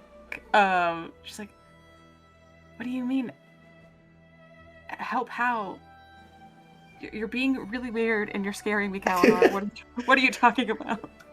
There's a look right behind his eyes that he's spent so long stamping down, just over years and years. But Ian knows him well enough, specifically in their encounters, of just a look of, I'm trying, man. But it's wiped away real quick as he goes, tomorrow, when a Shardbearer enters the gatehouse, you are to toss that pouch into the campfire. That is your new role. Your eyes were nominated for this plan as they outdo any other scout that I know of.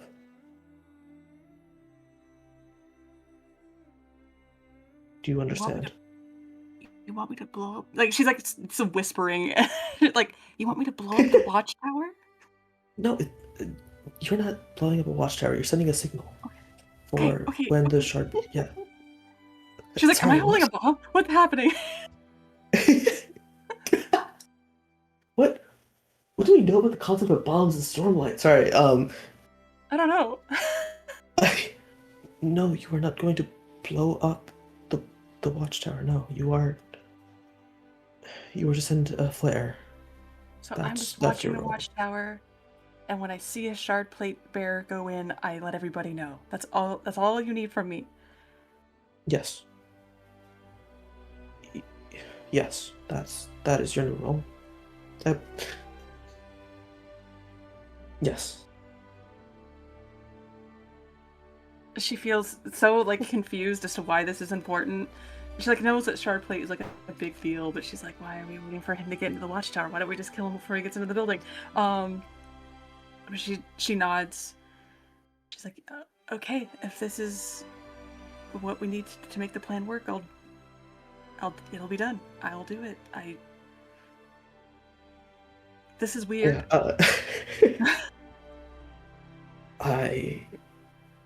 Weird is a good way to explain a scenario when we have 3 Shardbearers approaching the city, where any one of them means we lose the rift. Weird is apt.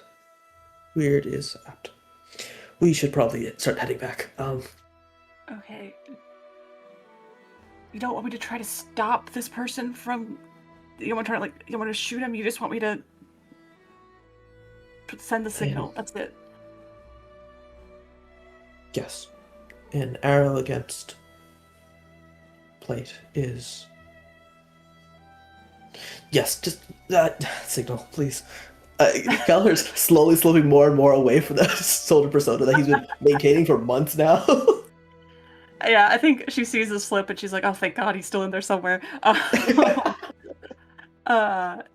And she, goes to be like, well, all you gotta do is get it in between. And then she, realizes how much like Carla she sounds like, and she sort of, drops it. She's like, yeah, you've given me a really suspiciously easy job, but yes, I will do that. Consider it Gallagher done. turns a little bit to you and is like, just to be clear, you are assisting in taking down a Shardbearer. Nothing about this is going to be easy. As we circle back around, presumably, to the room where Tillier and Palin were. I hope they're having the most awkwardly mundane conversation possible.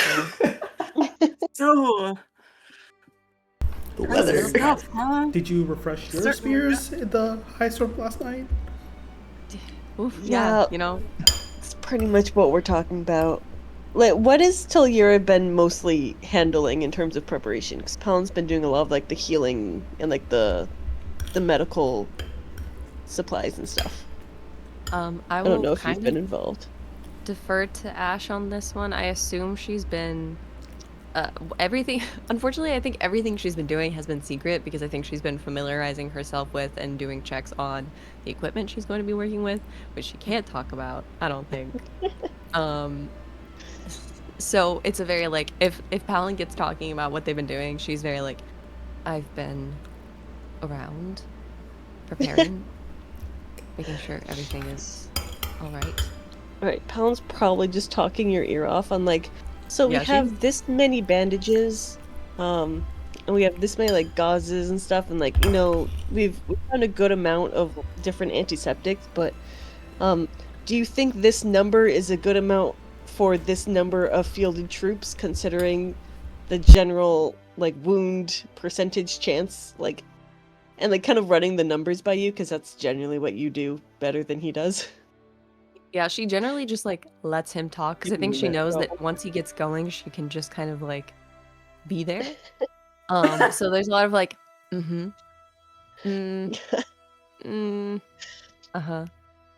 The other two Not a lot come of back and he's like, "Do you think that's enough?" And it's like, "Yeah, that should be fine." Okay, perfect. Yeah, I'm sure. And there's a little bit of whether or not he would pick up on it is up to you, but there's a little bit of oh, do you think that's enough? And do you think this will be good? Whatever. When she says yeah, I'm sure it'll be fine. Does not believe it. It lets out a little bit of what she's very much been keeping in, which is this almost hopelessness of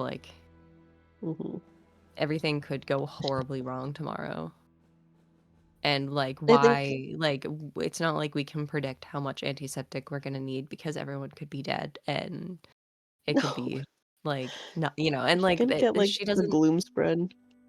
Yeah, there's just a little one, and I think if she catches it, she'll stamp it out with her foot. But because she's not generally given to hopelessness, and she's been trying very hard to at least not think about the possibilities of tomorrow. But standing here, knowing that Yen could be getting any assignment to do anything any dangerous, life-threatening thing, knowing that the people she loves are in danger, she's just kind of it's not great. Palin's definitely struggling as well because with the others it comes very naturally to him, but with Yura, there's just this.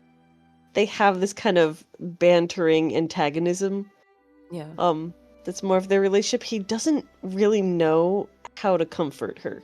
It's never worked in the past, so he's kind of just awkwardly rambling, knowing that it's just awkwardly rambling, but not really having any idea how to make it better. And so when the other two come, he's just like, yeah, do you think that'll work? Great, okay, great then. Yeah. Well, let's do our best tomorrow. Oh, look, the others have returned.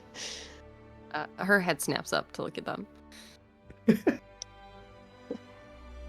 Gallagher's gait stops like half a step before continuing on. As a real quick deer caught in headlights, even though he doesn't think he did anything wrong, but still feels like it. We're both just staring at you like, oh, Used thank to God you're looking at back. people like they did something wrong. Yeah, Yin gives him like an amused smile and is like, there and back again, and nothing bad happened.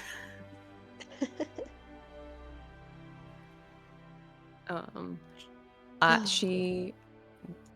What did Gloomspren look like? That's a thing, right? Let's see. It showed up once, I want to say. Gloomspren, our long gray, tattered stream of cloth in the wind. Okay. I think she, sort of seeing them like that lot, Yura says that, and she makes an effort to, Yin says that. That's not going to be confusing at all. Yin says that, and like Yura sort of shifts gears where she's like, okay, they're back. I have to get it together. And whether they all catch it or not stamps out like that last little fluttering by her foot and nods at the both of them. Well, what now?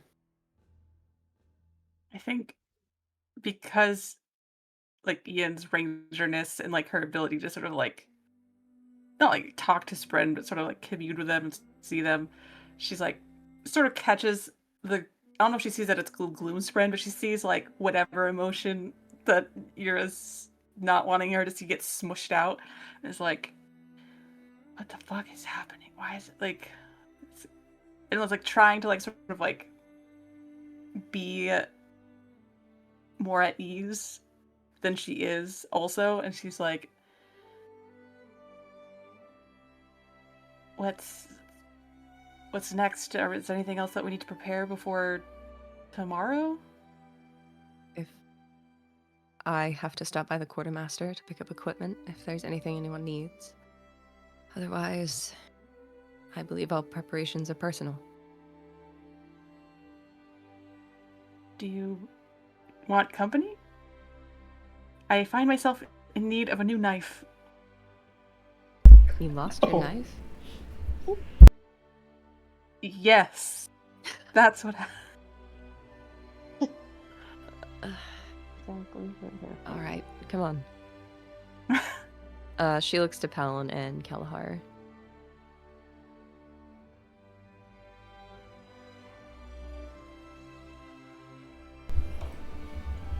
I think Kalahar is still just Sander's bit stock still after his conversation with Ian, kind of starting to entrap him in his thoughts. A little bit of that same look that he just saw in his father a little while back. Not as intense as he did get some sleep, but I think maybe actually seeing that, Yura will look at Yin and Palin and be like, why don't we catch up? As those of you move from there, those of you stay, those of you have other things on your mind, we will take the next half of the day as a bit of a montage of scenes you all want your characters to have before the fighting tomorrow. Quartermaster things you want to get that easily done, right? If there is any switches of weapons you want to make, everyone should have at least one potion of some kind in their inventory that will like be flavored as poultice or like disinfectant, linseed oil, that sort of thing. Yeah. Is there any things you think your character would have, like a scene of today, knowing that tomorrow, bright and early, the war horns could sound? One is very brief. One is maybe mildly less brief, which is very briefly, she will at least in this moment like pull Kalahar aside and sort of make an effort to return to like older adult figure instead of like feeling very protective, and like try her best to give him some comfort, and will also give him one of a glyph ward like the one she made for Varen, to tie to his armor. Yeah, I no, feel like Kalahar. this will be like on a different scene. Palin will be doing like the same thing as well. Like, like a quick like ardent calling talk and like tying another glyph word. I don't know who got there first, but I like to imagine the one with Lyra happens first and does like help cheer up Kalahar, and then afterwards the conversation with Palin where Kalahar's like, it's a weird thing if Kalahar's like, okay, well I was kind of cheered up already by Talira, but I feel like in you doing this, I should also be cheered up by this. So it's a faster one as Palin realizes he was beaten to the punch. Like, oh, darn it. And that was definitely not on purpose. If she sees Palin going in for the like come to Jesus talk heart to heart, she would just kind of like smirk at him, be like, "You're about to find out that I already did that." Man, the mom vibe. You're encroaching on my thing. Right? This is my child to raise in my image, not yours. The glyphs are exchanged. Any other things people want to make sure their character gets done? Oh, the other thing is that I have to talk to Carla. Oh. Okay. We could do that. We could do that later. No. It's a good time. Give me... I'll let you decide what kind of roll this is to both Oh no, she's gonna find out where the knife went. track her down and just see how the conversation goes, if anything. So it can be any role of your choice. Great. I'm assuming this is like roll for it to set the tone for how the conversation goes. Or if the conversation even happens. Oh, okay. Here's the thing. I did think about this. I would love to make a presence roll and use both Heart of the Poet and spend the token that I got from Know the Tide from my failure last time. Oh, okay. Yeah. This is the time. Great. I'm assuming... yeah, I have to spend a... okay. Okay. Take my token off. When you make an action roll to impress, persuade, or offend someone, this is persuade, you can spend a hope to add a d4 to the roll. So can I do that? Yeah, go for it. Great. Presence. Situational bonus, 1d4 plus 2. No, plus 1, because I only have one token. I'm actually really scared. Family is more than blood doesn't count for this, does it? Oh, of course it does. You're literally trying to touch base with your daughter. I thought you would apply that to your role as Denyak, but you didn't. Oh, I forgot. I didn't. Yeah. Okay. Anyway, I'm gonna spend all my hope. Okay. I don't have anything else I can add to this. I'll let you know. DC is 12, like it's been for every other check. Okay. That's doable. I already have a 5, so I just have to roll a 7 or higher. It's pretty good. Holy shit. All right. Holy. It's gonna go great. Everything's gonna be okay. Tell me. I'm not seeing any of your rules. I'm You're not not? seeing anybody, a lot of other people's roles too, but Really? mine should be in there because it's public. You might have to reload again. Maybe. I've had no not issues. good. Okay. I Well- actually couldn't see. I feel like I can't see. Well, no, I can see everybody's. 28 with hope, if you can't see. Oh, Oh, lit. That roll. Nailed it. You get home, the Denyak is home, and Carla, was out all day yesterday because she kind of didn't want to have another talk after the argument. You assumed she'd be out all day, so you're ready to go and look for her. But as you come home, you see that she is like almost tiptoeing around and like almost looking for a place, and it's like reaching under your cot or like under her cot, right? As if trying to put something there. yeah. Yura will spend a moment waiting quietly, not making herself known, waiting to see what she's doing. She sees reaches out, puts something there, and comes up, sees you as she's getting up, hits her head on a nearby piece of furniture. And oh, hi, Mom.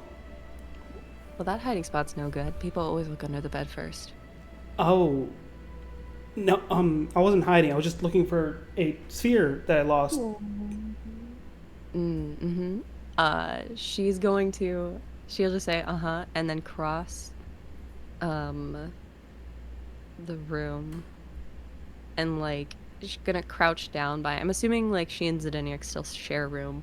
Yep. Oh God, sorry. I'm trying to figure out how fucking Alethi architecture works really fast. She crosses because the floor is made of stone, not wood. Mm-hmm. It crosses to the head of Carla's bed. Will crouch down by whatever little wooden nightstand or is by the bed, kind of gently pushed aside. And she spends a moment long enough that Carla's probably what the fuck is going on? Poking at the stonework in the wall. And poking it, kind of moving things around, wiggling things until she finally finds a loose one and pulls that out and goes, "This is much better."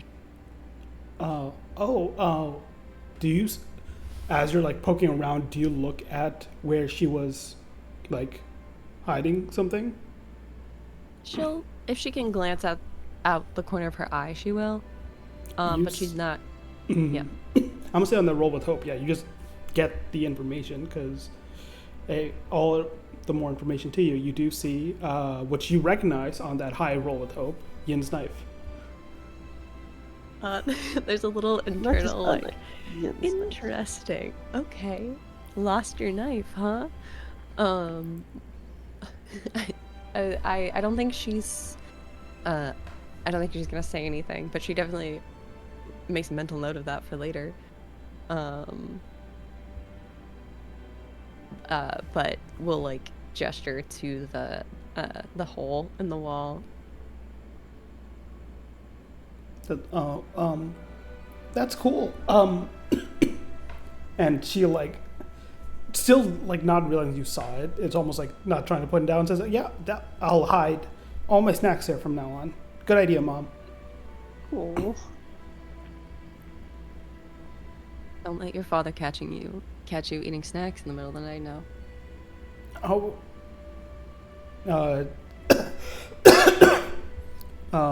She'll just be like, "Oh no, don't worry. He doesn't look very close." Yeah, it's because he does the same thing. What? Yeah, why do you think all the pancakes went last week? But I thought we ran out.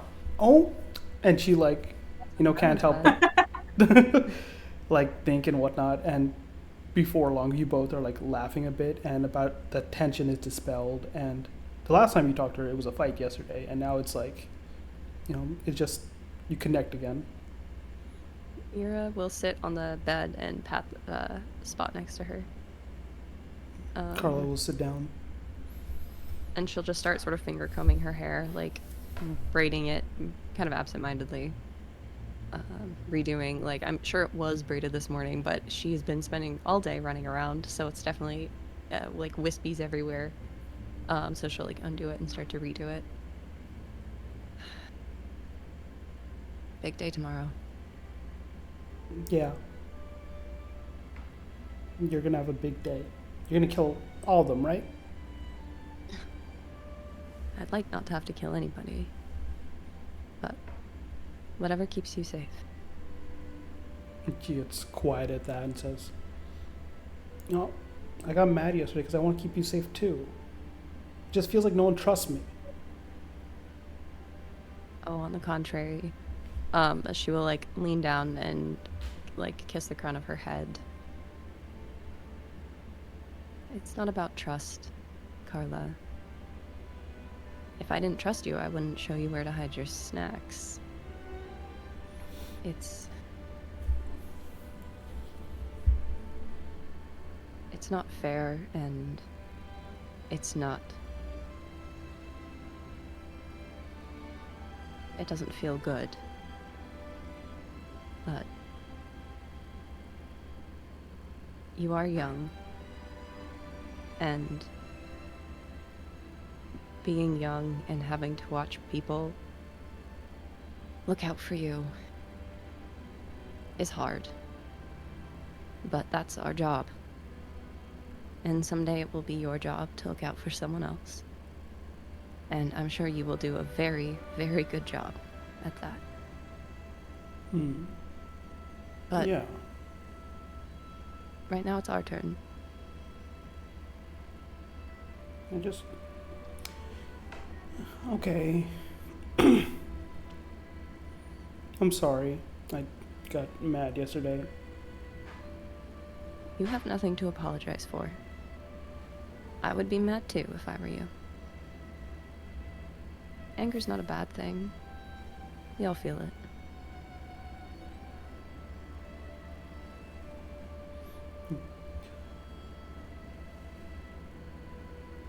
You have a lot of passion, Carla, and that will keep you safe, and it will keep your brother safe. Yeah. But Okay. I'll protect him. good. She... I think doesn't want to do this because it sort of feels like admitting that something bad could happen, but she also knows that her daughter is Alethi at heart.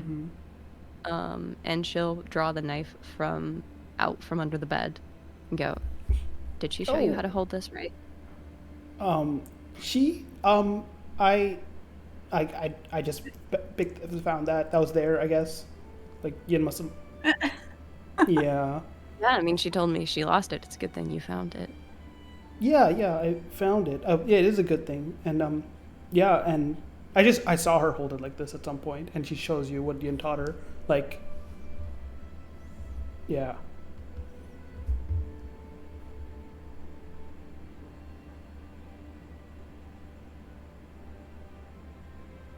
There's a long moment, I think, watching her hold the knife, where I don't think Yuri can bring herself to say anything.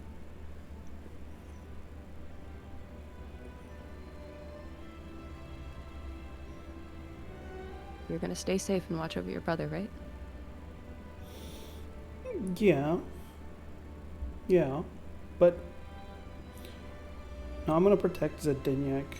You know, he's too much of a crybaby otherwise. I mean, if he wants to read, who's gonna fight? But you don't like fighting. And, you know, the Ardents always say I can't fight because I'm a girl.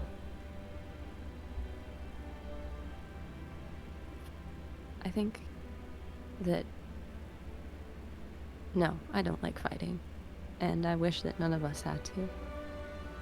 And I know that you won't. Not yet. But I'm going out there because there's something that I know needs protecting, and I know that maybe someday you'll have to protect something. So sometimes we'll have to. And if you ever have to, I know that you have the passion to do it well. She smiles and, like, feels that trust. And for a kid, right, it takes time for the logic to follow, but her, like, fixation on not being trusted starts evaporating as, yes, you showed her a place to be sneaky. You told her about how your father is sneaky. You literally are looking at the knife with her, which she would never have expected you to do. And I think you guys spend some time together, chat about things that are not important, because that's one of the freedoms you have on a day before things could be much worse. It's just to enjoy things as they are, not feel like you have to make them worth something more. Yeah. Nice. I wanted to see if that was be a regret coming to the battle tomorrow, but Thank God for that roll, dude. that was a very good roll. Worth there every any- hope I spent. Is there anything the rest of you want to do? No, man, I just fucking cry. I shouldn't play this game on my fucking period. Oh my god. Everything's fine. It's gonna be fine. Everything's fine. As long as the kids are Hey, okay. everything else, we now know Carla probably isn't gonna run into the battlefield, so that's one No. worry down. Listen, that girl is a... I don't know, it's a fucking hurricane. He's gonna do something. Oh.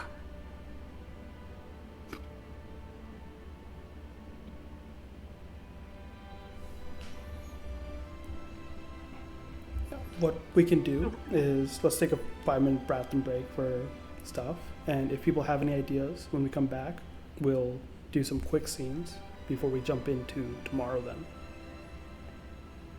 All right? Sounds good. And we'll be right back.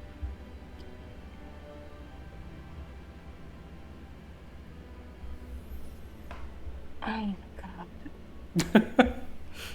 I'm not even to the fighting yet. I'm already good. Belle, you remember what I told you? I told Belle Larry, like, what, a day or 2 days ago? Like, yo, I'm coming here to make y'all cry. Well, you One fucking goal of succeeded, mine. you asshole. It started. I did. Oh my god, it was you and Nora Wombo combo. I was like, every time one of you opened your mouths, I was like, fuck, stop, I'm already gone. Nora, will say, like, gave a lot. Like, once you have your character have kids, you know it's over. Oh man.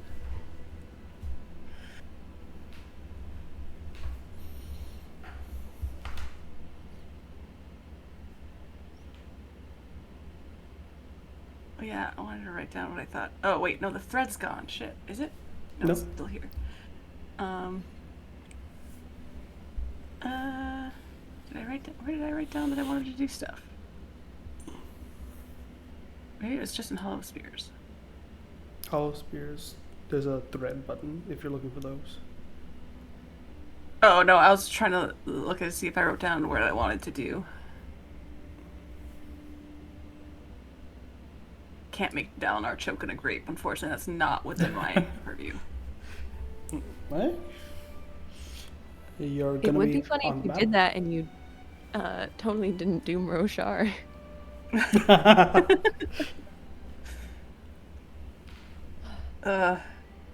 How come such a That's right. douchebag to be the savior of Roshar? That sucks. Why they do that? I hate that he gets like redeemed and is likable. Terrible. I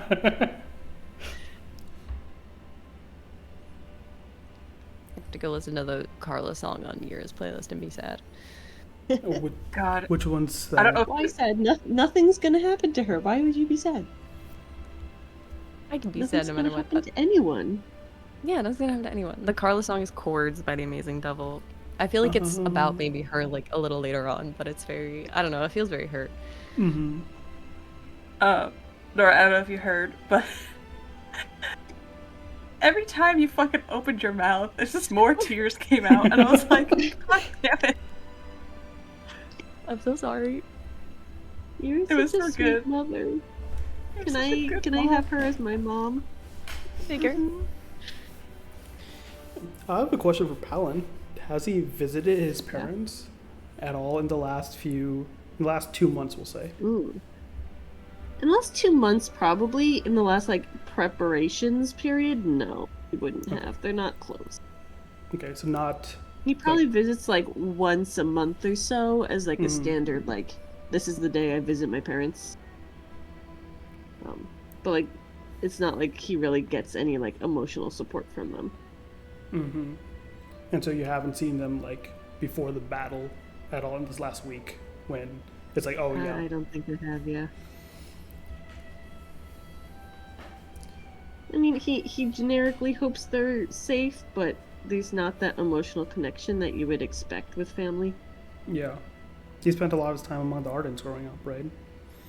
Yeah, like this whole career path was kind of against their wishes, and they Mm-hmm. never really recovered from that. Mm-hmm.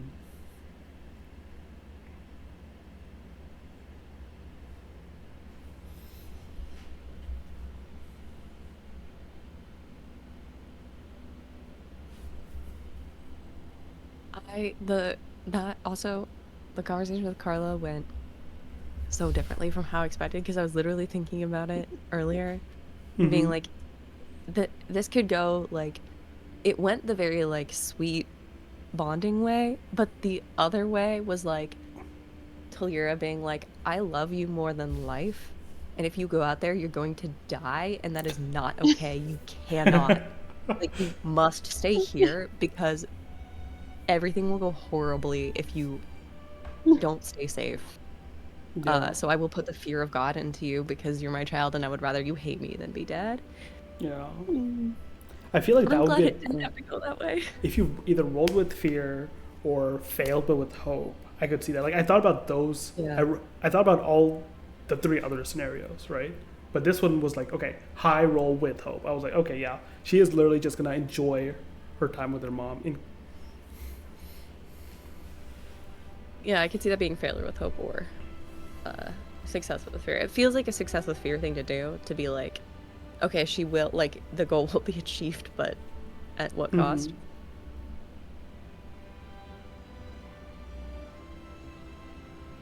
Oh my god.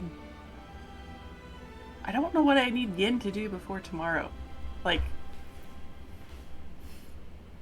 she wants How'd to you tell have it? like talk. Yeah. Well, here's the perfect thing. If anyone has a scene they want to do, otherwise I do have a few questions to ask. Belle, if you're back, what is Kalahar's family dinner like the night before battle? Ooh. Oh, that's a scary thought. I think it's very empty, as both Galahar, his older brother, and father are all making themselves busy. It's to the point where maybe it would be more helpful to actually sit here and have dinner, but none of them, they have such instilled feeling of we have to do something where they can't be there at that dinner table or else feel like they're failing the rift somehow. Mm. So it very much just be Kalar's mom and Kalar's younger brother. Mm-hmm. So, let's see. Torlin, I'm going to say your aunt, uncle, your niece are there as well. Yaserna and Saliel are eating on their own. Those of the family that aren't, you know, soldiers, the ones that are the ones you leave behind and come home to. They know this is what their husband and son are like, and so just tend to the fire and make sure their warmth of their home remains for when you do decide that it's time to take a break. Yin, you get invited by drinks uh, at night with your Weaver's Guild friends, Estem, Shona, Aona, Shona and Ivy? Aiti, yeah. Do you accept, and how does that go if you do? Yeah, I think she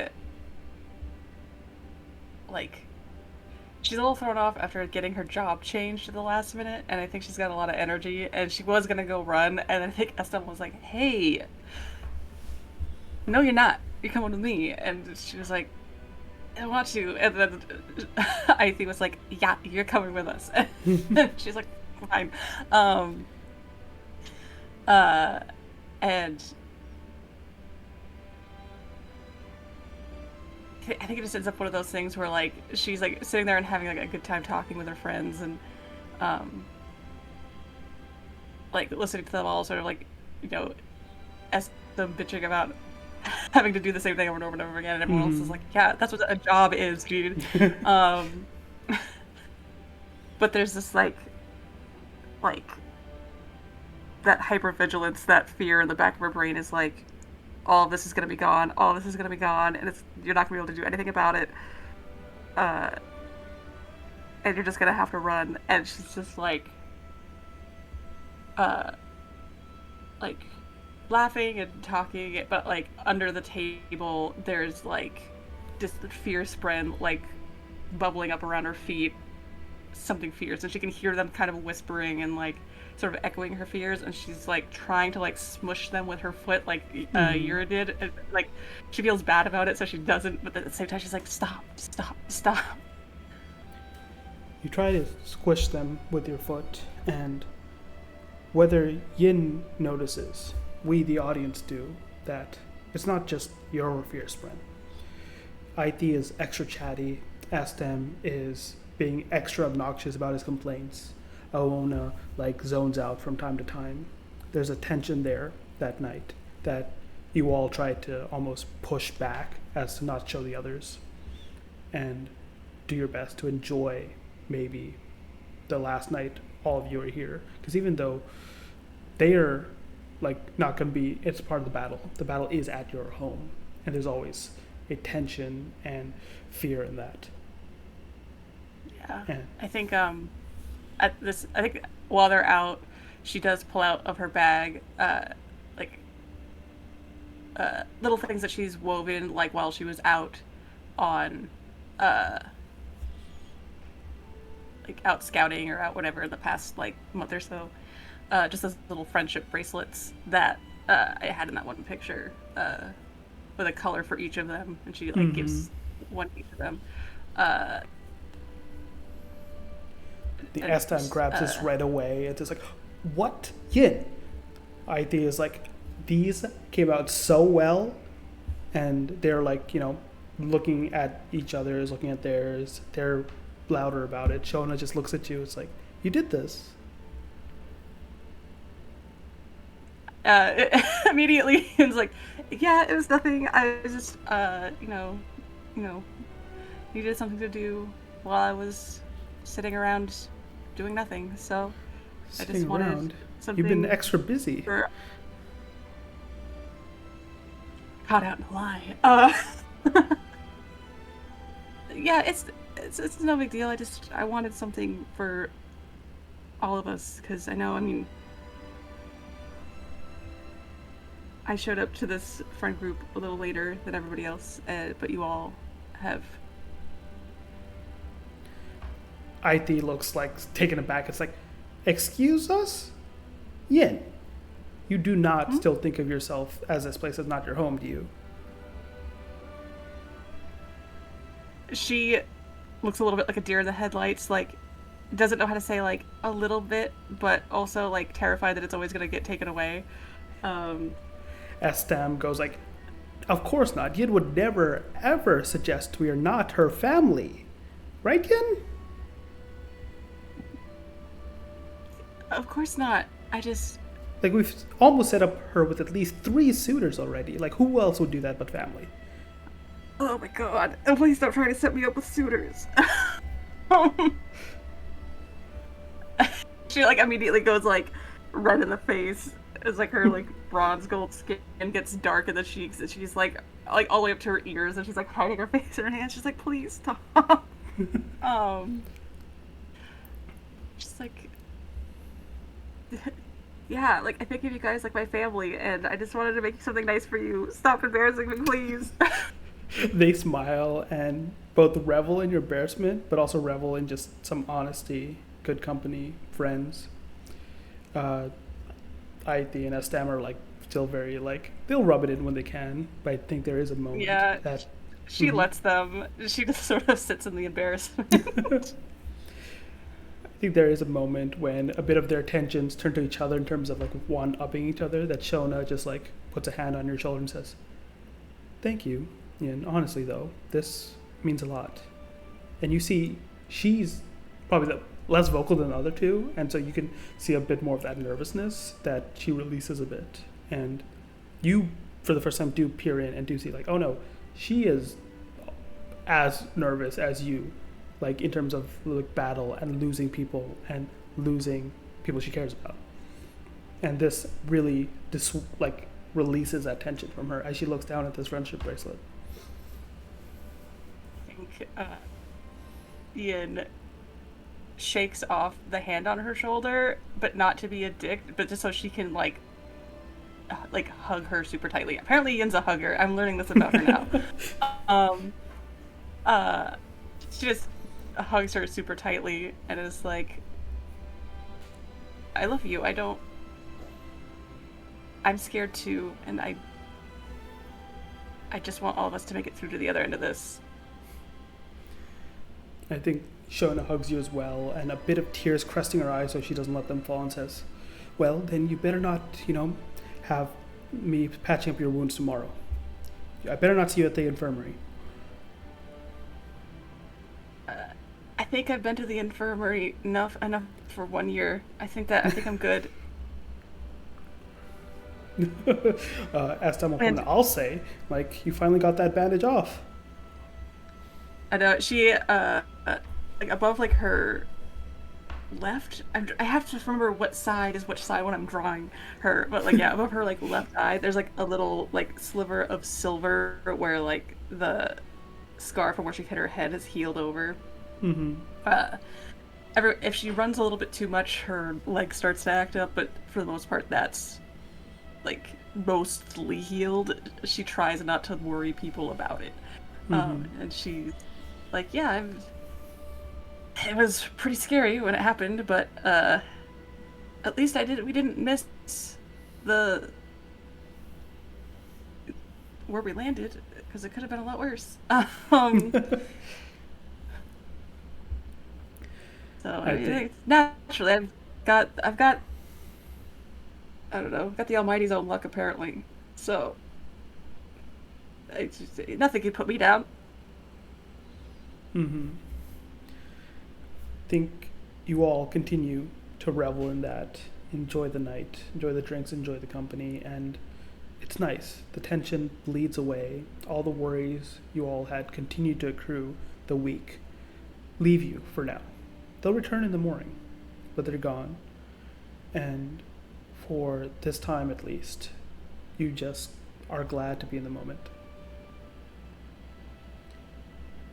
We'll move from there as Palin. I already said, you said you're not going to visit your parents. Is there anyone you do share some company with tonight then? Or is it just work? I think at first it is just work. He really wishes he could see more of like the kids that he's been working with. But he knows there is a little bit of a distance between them as he is like the spiritual leader, right? Mm-hmm. So he makes sure he is near the Arden area in case anyone comes. But it seems like Yin found her own place. Kalahar has his family. So he tries to busy himself with work for a little bit. And then at the end, when he retires for the day, I think he's not super close with a lot of the other Ardents. He tends to be a little too intense for them. Mm-hmm. But especially on days like today, like before an important time, there is this camaraderie with the whole group. Where they all kind of put aside their differences and come together and pray and support each other, as no one else thinks that an Ardent would need support in a time like this. I think there's a bit of a communal meal among the Ardents that you do stop by for, as everyone has been busy, but they take this time both in prayer and meal to send their thoughts to the Almighty. And I'll say it's Laura that ends up near you and says, how's the makeshift infirmary planning going then, Palin? He says, well, we have ample supplies. The Weavers Guild is helping us. So we shouldn't be low on hands. I do worry that if we take larger casualties than expected, we might simply max out on space. Don't need to worry about that. We have mighty fine soldier on those walls. I know Kalar is up there, and of course my own Sinarum is going to be taking point. I'm sure all things How are have your good. preparations? How have your preparations with the support for the soldiers going? Good, though I've been having to spend more and more time with the engineers of late. I'll be aiding them on the catapult line tomorrow and just, making sure they don't forget things here or there. They can be very absent-minded, those engineers. Can't we all? If you wouldn't mind, maybe you could lead the prayers for our meal here? Really? You want me to do the prayers? I thought you always found my showing of faith a bit lacking. I just thought a little bit of a change from the usual would be nice. It'd be nice to have your confidence right now. Yes, well, there's certain things that our minds do better at. I'll do my best. And she will go to the front and start Take my olive branch, gathering goddammit. Yep. She seems like, she definitely feels like, oh yeah, smaller tasks are not worth her time. Like, how you mentioned she didn't think middle fast, like doing all these little things were important. But definitely will seize this little branch of glory. Which he offered up specifically to kind of give her that olive branch. And honestly, he's kind of a little too tired to do. He would usually do something like this himself, but he just wants to rest. Yeah. Laura will conduct a bit of a sermon pointing to glory, battlefield, things that even if you did choose to say yourself, you wouldn't fully believe it, as she does a better job of uplifting the Alethi values that look to tomorrow as a chance, an opportunity, rather than a place of loss that is coming. I would say my glyph words are always like protection, healing. Her glyph word is going to be like glory and strength that she's displaying on her arm. It's a mood that's at least a bit of return to norm, whereas everyone's been more tense because this is a battle happening at home. This is at least normal to other battles and other, times you sent the soldiers off. And so at least that gives the group solace. And the meal, the very simple meal you all conduct together, is nice, homely. A time at least spent among others whose faith gives them strength, more so than, like you said, like others ask the Ardents for support, and just being there with each other, you feel that support now coming back. With the prayer, Palin does take a little bit of time after the meal to try and put on a false face. He kind of forces himself to preach the same thing, talking about how tomorrow's opportunity. And he does take the time to kind of check in with each Ardent, make sure they're kind of in the right mental headspace going forward for tomorrow.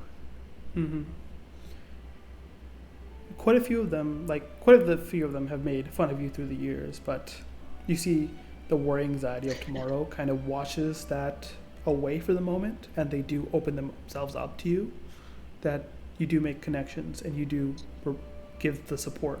They welcome it. And there's some hope shared in that meal. You all turn to bed one way or another, find some sleep, some respite. But it is not restful, because you know what comes. For our purposes, this will not count as a long rest, because of the tension filling your bodies. What the hell? It'd be that easy? That's good, maybe. Yeah, we don't want to have that fear. You wouldn't get very much benefit, but you would get, 4 fear. Hey, we can do it. It's fine. No, I don't need a long no. rest. I'm good. We will move on to the day as it comes. Yep. You know who is getting a long rest? My cat, who is snoring on my bed.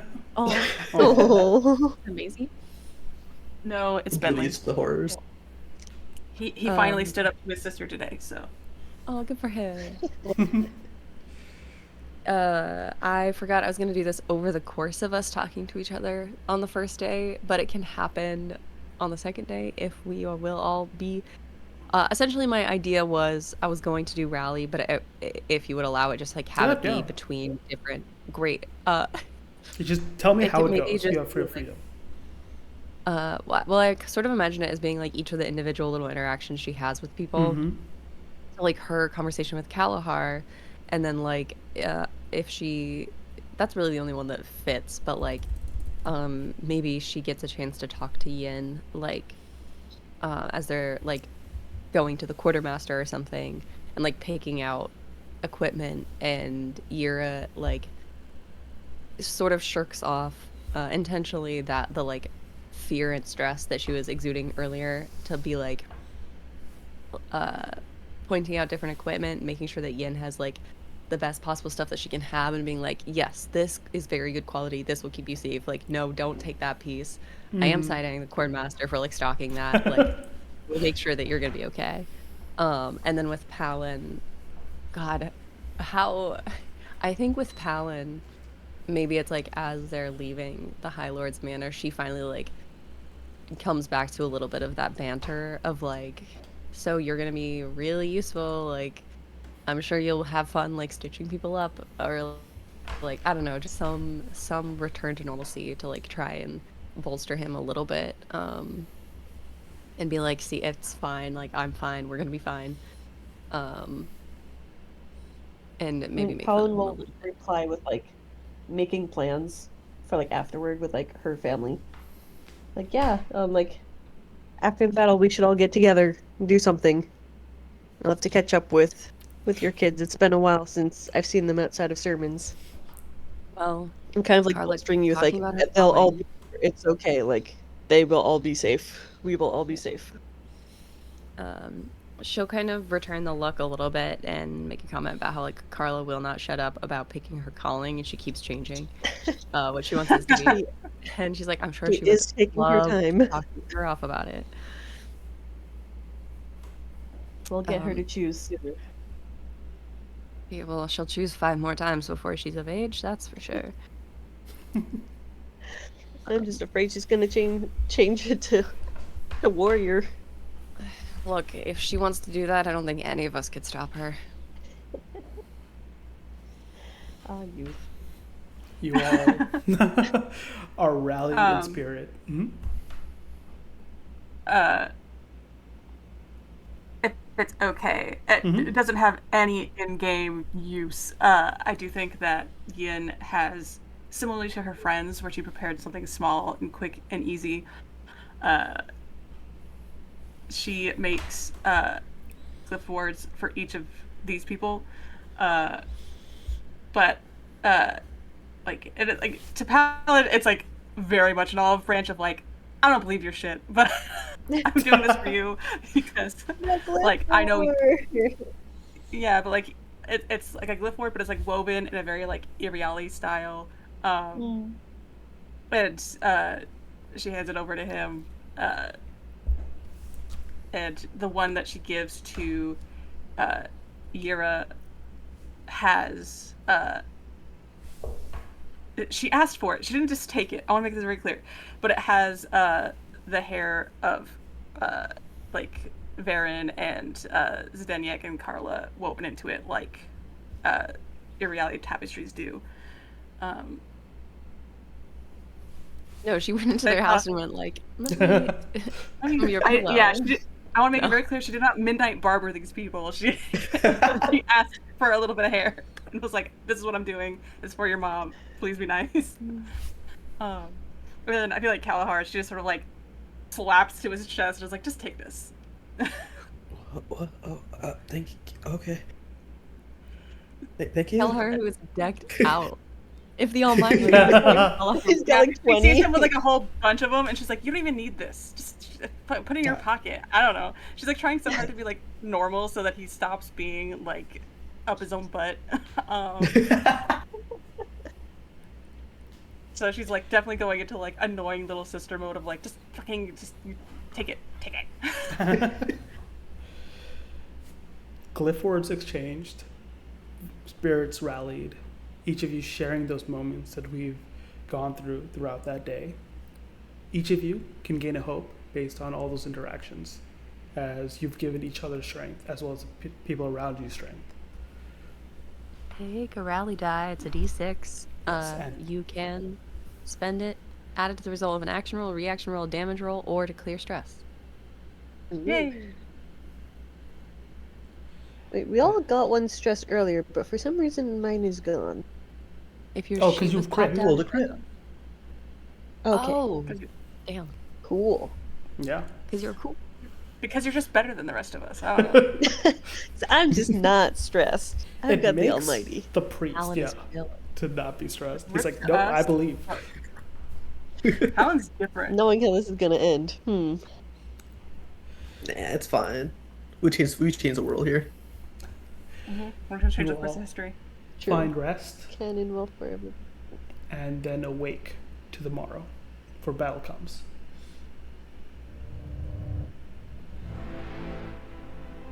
There we go. We find ourselves in the morning light. Kalahar, Yin, you two are on the walls let me move us to the map we'll be using as the backdrop. Is this visible for everyone? It's loading. Oh, yes. Okay. I don't see a map, but I see a cool There we go. picture. Yeah. Yeah, scene. Okay. I'm gonna put With you Calahar's just floating face. yes, basically where you guys will be. This as a backdrop. I will represent. We have the walls, which will be represented there. We'll have. Where's Talira? The catapult line is going to be somewhere behind the walls towards the viewing platform before the rift. Oh, one sec. That's why it wasn't working. There it is. And then let's see where we put Palin. He's going to be underground, so we'll put him right there. He's right in the In the middle. middle of everything. It's on the ground. He's in He's the background underneath. Below. Okay, so let me do this, and let me do. I have a Daggerheart environment for what's coming. Ooh. Ooh. So, the first thing, the Siege of Rathalas begins. We will start this countdown.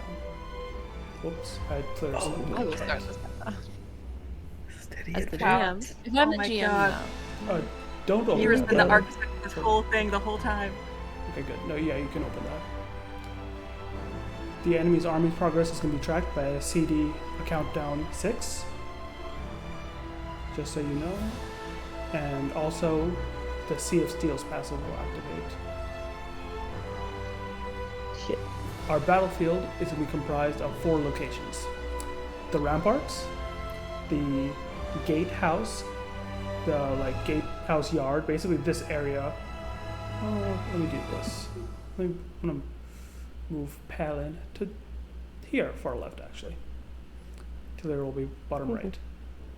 Talira by the catapult line, the viewing platform, and the cavern ward, where Palin will be below the whole battlefield. Moving from these will require agility roll in general, right? We're not using spaces exactly. If there's an adversary next to you, you have to mark a stress to move away. Okay. Just for my refreshing, since there seems to be a lot of stress getting marked, what happens when you're full up on stress? You become vulnerable, which means all attacks have advantage against you, and any stress you take from then on will instead deal HP damage. Okay. Great. You Great. can use your rally die to clear stress. Great. You'll be okay. Great. As this countdown begins, and the sun is high in the sky, Yin, Kalahar, we actually will start it this way. Once again, we follow Leaf sailing through as he was doing a circle, but the clouds give way, and we see just dozens and dozens of ranks of men marching towards the walls of Rathalas, blues and greens in uniform, and on the field we see 3 shining plate colored individuals. One blue, one red, one gray. The army that faces you, as Kalahar and Yin can see, is large. Likely more than your forces, but you're defending. You have the advantage. You just need to keep the walls. Because, unfortunately for Rathalas, if these walls are barred, the enemy has the high ground. It could be a disaster. For our first setup, let's see. CD6, countdown 6, the enemy is in front of the walls. Kalahar, oh, shut up Siri.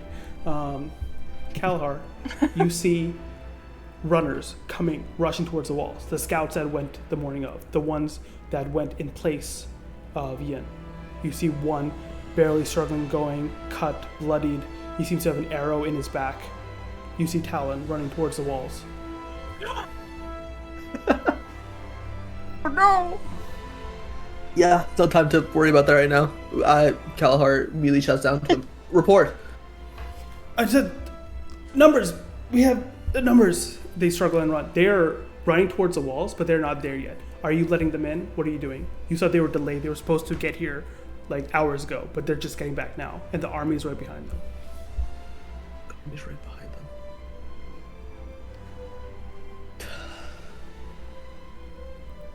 Fuck, yeah, no, he let them in. God damn it. Grab down, send the orders. The scouts are let in. The door opens, closes, right? It's not going to slow you down, but it gives you attention for a moment as the army sees they are rushing forward now. The scouts are in. It takes you a while, minutes, as you see the army moving, and Talon, very quickly, he shouts up and says, 3 Shardbearers, the Colins and Thaddeus.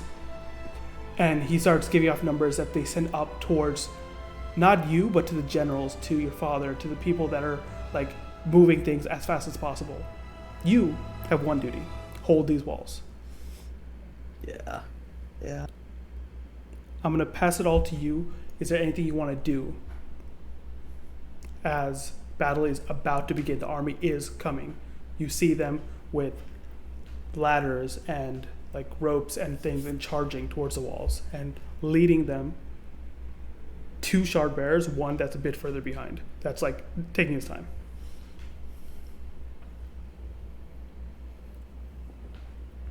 I think Kalahar is going to very much feel the presence of the person he sent down to join Talon.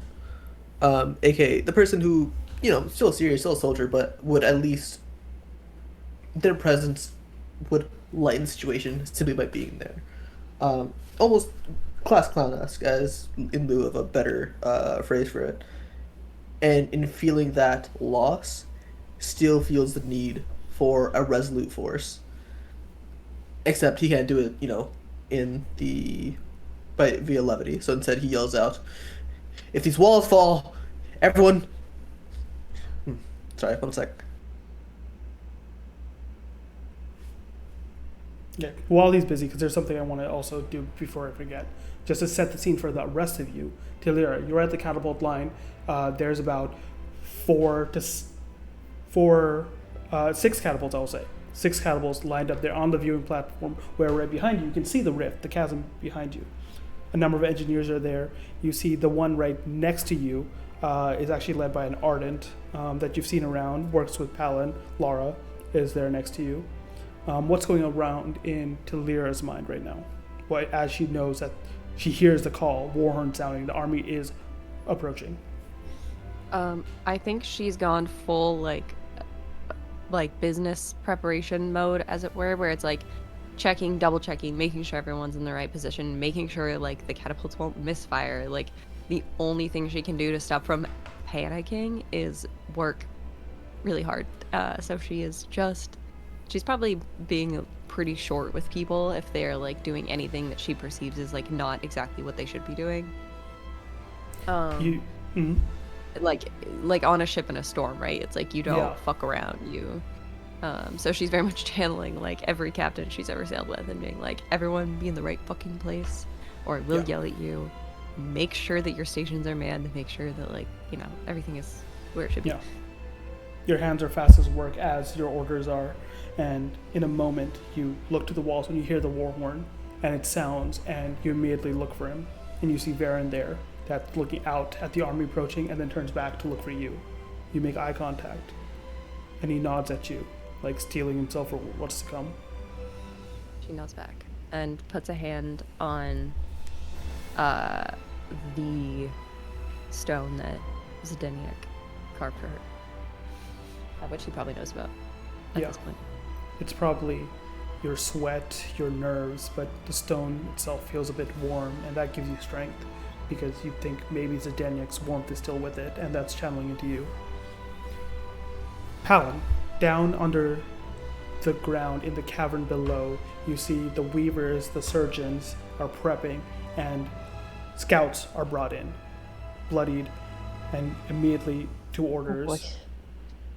How do you react? What do you do as the first wounded are here and you hear the war horn sounding just through the stones? Alan, in his own way, is drawing on like his own, similar to how Tulgura is. He's thinking back to that, like unshaking belief in the Almighty that kind of came over him yesterday, and throughout the morning he had kind of meditated to get himself state. And so when the first wounded come in, his first thoughts are just of confidence, of like they aren't dead, they're just injured. We're here.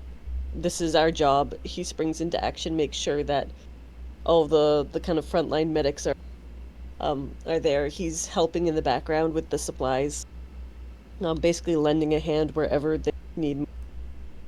Yeah. And as he sees a lot of those scouts getting patched up, he helps make sure that kind of the women are able to kind of scribe the reports that weren't able to be sent out before they came here. Mm-hmm. Make sure that communication is there, and he's just like in the flow of things and believing we are doing. This is Almighty's work. We're going to protect these men. We're going to win this battle. You manage the communications, manage the triage, call out orders, and the surgeons get to work under your notice. You see those of the Weavers Guild are a bit nervous, right? They've been practicing, but seeing someone bloodied in front of you is a different story, especially if you know them, you've lived and grown up beside them. But you manage the line, and your strength gives strength to the people around you. Returning to the walls, Yin, Kalahar, seeing these approaching armies, Kalahar, you raise the word. Continue before I cut you off. Yeah. If this wall falls, Rathalas falls. Our friends, our families, and our home will be no more. There are no second chances. Hold the wall! And just, what's it called, clanging against his shield. Playing against the shield that rings out, and all the men around you feel strength, know that what they're fighting for is worth the world. Yin, what is your attention on in this moment? She is looking for the people in Shardplate that she's supposed to be watching out for, and trying to keep an eye on the watchtower that she is been charged with keeping an eye on. Mm-hmm. To go over the plan once more for you, the watchtower is the gatehouse, the main gate. The gatehouse, sorry. Itself. So basically, this is the gate that they're going to try and open to get all their soldiers in. Yeah, so the moment that a Shardplate person passes that, she sets the thing. Yeah, there's two doors, and it's basically like the first bolted doors, the second bolted doors. And the plan is, if it gets past the first bolted doors, once it's inside the building itself, there's a brazier next to you that, if you send out the smoke flare, something's supposed to happen.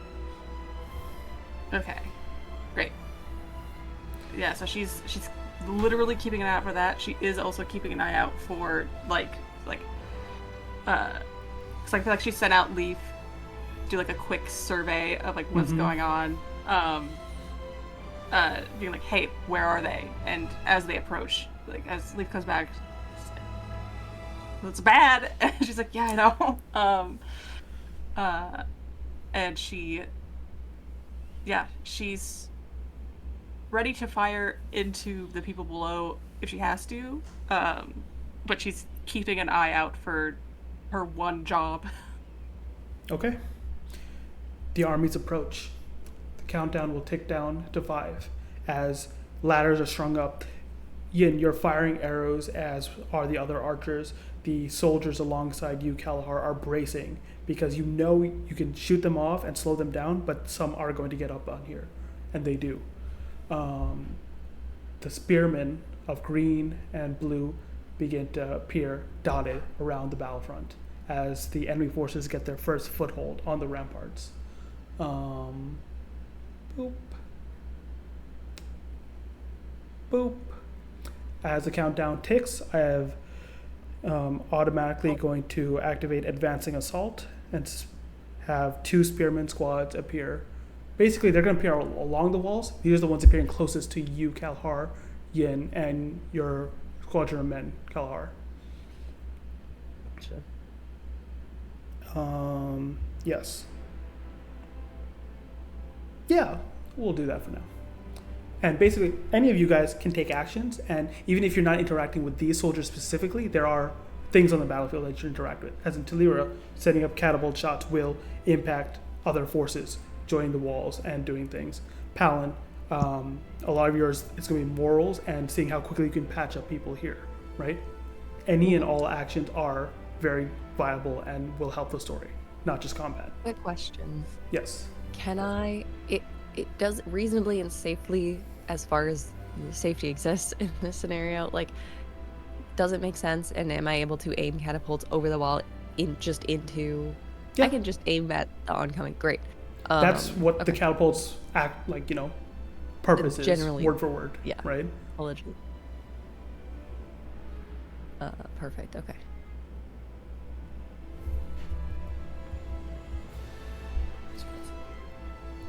Once ago, we are basically in our spotlight initiative now. So anytime you guys want to grab the spotlight, feel free. Yeah. Or go ahead if you want to go first. Alright. No, I'm scared. You got this. Okay, you're scared? Okay. So are they on the wall, or are they just coming up to the wall? They're on the wall. Basically, there's around you, 2 squadrons of spearmen have gone to the wall, which would be about, let me check the thing, what I say, about 20 spearmen are on the wall, enemy spearmen. Great. I would like to shoot them. Go for it.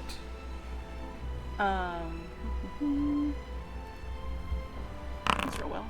Ooh, Critical. a critical Yay. hit, that's amazing. Go ahead. I am going to spend 3 hope to, when you succeed on an attack with a weapon, use that same roll against 2 additional adversaries within the range of the attack. Oh shit, okay.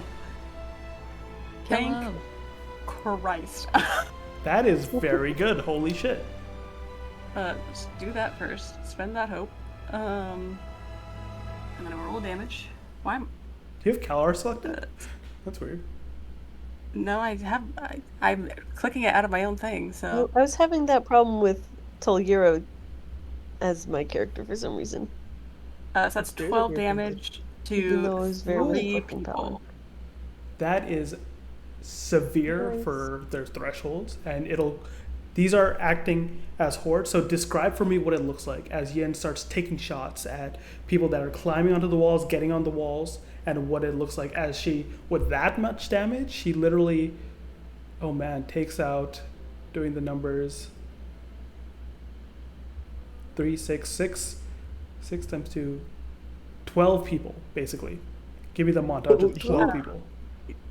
Oh, man, a murderer! I think Yin's always been, like, a runner. Like, she's shown off her archery skills once or twice, like, a few times before, which is how she got her scouting job. But, in this moment, as, like, these, like, death is approaching, there's this moment where, the anxiety inside sort of comes to the outside and then just sort of steels itself into survival. And I don't know if you've ever seen like a speed archer, but she is like,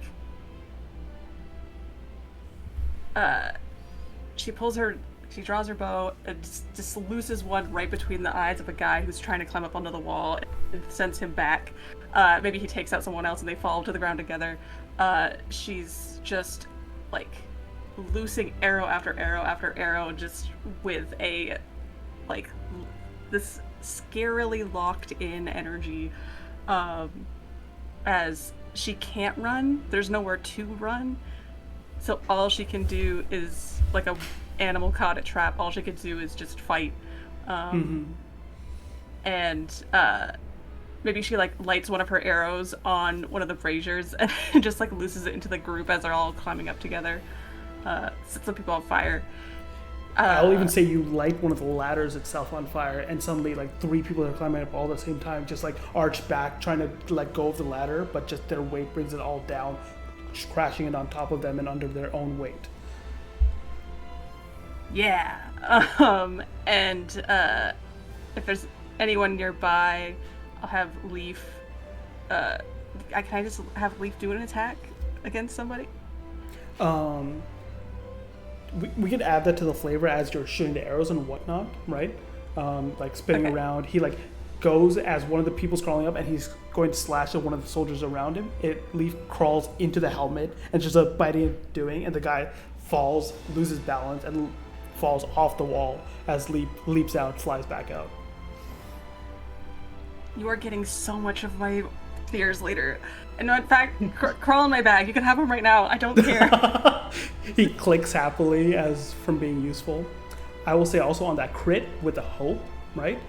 Who do you want to inspire with your show of force? The Kalahar and the soldiers around you, or Tilira and the catapult line? I will do...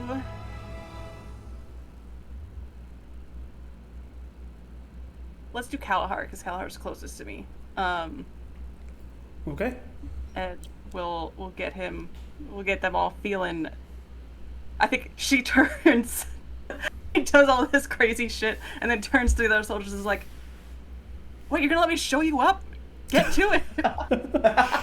Swords. They're so different, but I immediately, when you were like, oh, she's shooting people off the wall as they're climbing up, I'm like, are Kalahar and Yin, Legolas and Gimli in the seat? Yes. And Helm's Deep? Like, is that what's happening? Oh my god, they actually are. Yeah. Okay. It's like, what are you gonna do, just stand there? Swords and spears clang off shield as the fighting erupts around you, Kalahar, and you just see Yin take down soldier after soldier after soldier, take down a whole ladder, and, you know, it's like, you can't leave her hanging. I'm going to move the spotlight myself over to you to act in this moment. You will have advantage on whatever you do, thanks to Yin. Jesus, Yin is so fucking sick. Okay, yeah. I think Kalahar was getting stuck into his mind again because they've been thinking so much for the past 4 months. So much thinking and planning. And he, hearing these arrow shots and seeing 12 men fall, the ladder burning, Leaf go, biting into someone's, what's it called, noggin. He's like, yeah, you're right, it's time to do stuff. And a grin takes his face as he charges in with his own selection of people. It's like, it's no longer, it's very important for the very beginning of the battle to set an image. Yin has started that, we're going to spread that image like fire. And it's going to try and start carrying into one of these spearmen platoons. And I want to use an ability. I don't know if mechanical translate or anything, it's fine, but more so just narratively. Just a whirlwind of blade. Oh, dang. 1 second. There we go. Just a whirlwind of blades is trying to just tear these spearmen apart, so that if there's those spearmen that did get past the catapult, did get past the arrows, and now are climbing up the wall, can see Kalahar and his men atop this wall, just with having their comrades be slain. Yeah, sure. Why did both of you have AoEs from that? Goddamn, go for it. Alrighty. Also spend a hope, because this won't be Kalahar's thrill activity yet, because he knows the true battles to come. But he did mean it when he said, if you don't hold the wall, it'll all be for naught. So this is going to use everything for the Rift experience. Sure.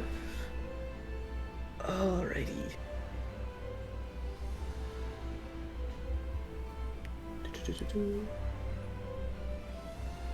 Advantage, you said, right?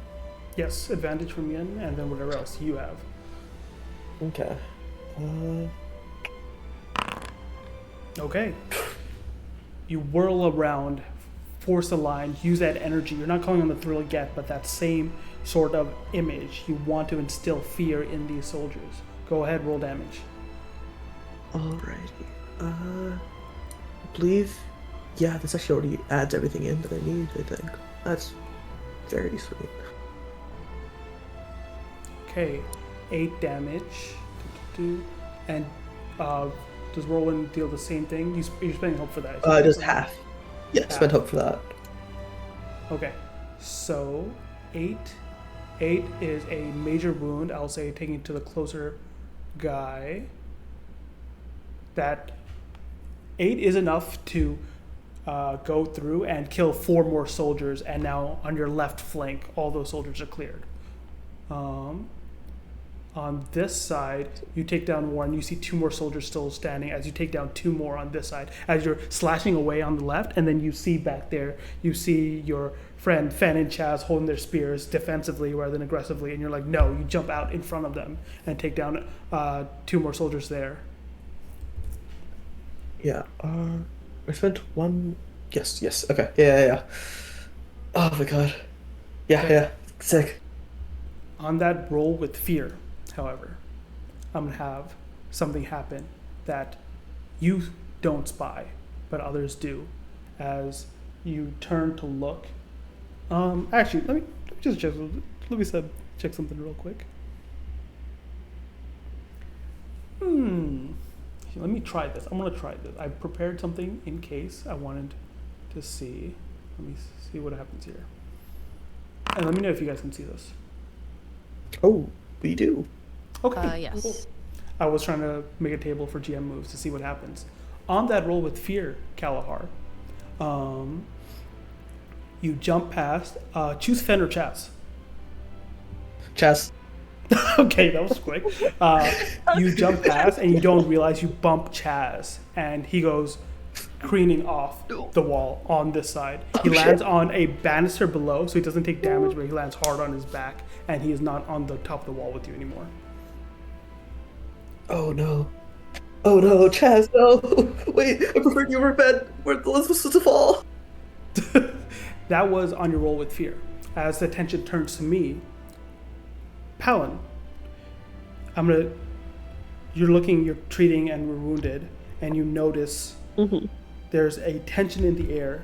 The weavers in particular are a bit stressed. They're tense. You see one girl in particular whose hands have stopped moving as she's trying to suture a bad gash on an arm. You might not notice her, but for our purposes, this is Shona. And she seems to be breathing hard and hyperventilating a bit. Oh geez. Well, if I do see her, very much Palin will try to pull her back and give her a little pep talk. Sure. What does that go like? First he'll actually physically pull her back a little bit, assuming the patient can survive 5 seconds. It's a bad gash, but there's not enough wounded coming in yet, so someone else takes over. She says, I can do it. I practiced. Okay, just deep breaths. I know it's scary. There's a lot of feelings. There's a lot of pain in the air, but just focus. It's just like weaving a tapestry. You just put the thread in. You take it out. You make a nice clean line. You just don't focus on anything else. Give me a presence check to see how effectively you can bring her down from a panic attack that seems to be coming on. Okay, I'll just do straight. Okay, very good. Hi. You speak your words, and her breathing chills and says, like a tapestry, just red threads. Just like it. Red threads. Exactly. Thank you, Ardent. Looks to you, and you see a young girl, like Yin's age, and she's just has not been to battle. She's protected behind the walls. And so you remember, as young as Yin is, she's at least seen a lot in her life. This girl has not. It says, has not. Almighty preserve us, right, Ardent? Exactly. And as like another person comes in, he'll actually go with her. Like, let's do this one together. And he won't actually touch anything, but he'll stay by her side. And he'll just remind her, this is our job. This is how we help our soldiers defending our city. This is the will of the Almighty. You bring resolve, bring hope, and other people, the weavers that were having a tough time but not vocalizing it and still carrying on, hear your words as they're paying attention to their friend as you help Shona out here. And that invigorates them all in that role with hope. They all get faster on their work. All the scouts with that role are sutured completely up, and even some can return to the battlefield. Yes. I do have a question. If we're sending soldiers back to the battlefield, some of my abilities need to be like close range. Can I give them like a message or like something? Yeah. So I can use that close range thing on the battlefield without having to actually. Yeah, of course. That's actually perfect. I love that. Perfect. I think a few of the soldiers I probably know a little bit, like I know. And if I recognize anyone who's likely to be around, I'll kind of give them a similar like pep talk. Maybe some see like a blonde like scout quick word or something, and just say like bring "Sir, hope with you. Yes. Of course, sir. And so we'll keep this in reserve for whenever you do want to use it. But basically, one of the scouts that's returning, that he seems more worse for wear than the others, as in he had a few sleepless nights. But your suturing and knowing the battle is worthwhile, and you giving him strength, goes back out there as Talon will rejoin the battle thanks to Palin. Ooh. Yay! He's alive! He's alive! I just want to Now he has to use give my you a pep abilities talk. without standing on the wall. I will now spend a hope to interrupt. Too many good feeling times. Fear. Spend a fear. I will spend that fear to have the countdown go down by 1. As more forces start showing up on the walls. Let's do this.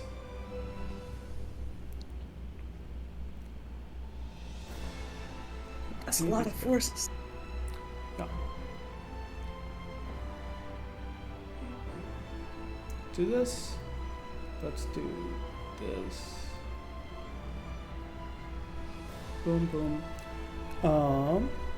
In addition, you hear and see the lines, Kalar and Yin, pull up, and now they're all against the wall. Before it was just like people running up and trying to make thing. Now the whole army is in front of the wall, and you see they've started setting up their own siege artillery, catapults.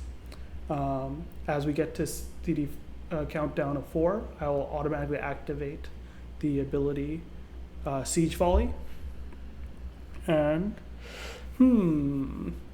Talira. Yeah. Could you and Palin actually, because this will work, give me agility reaction rolls? Okay. Uh-oh. My agility is really good. What could possibly go wrong? Oh my god, I might be Roll able to it, shoot roll. the channel. Hold, please. Rocks begin to hurtle through the air now that the catapults have been set up, and some bombarding behind the walls.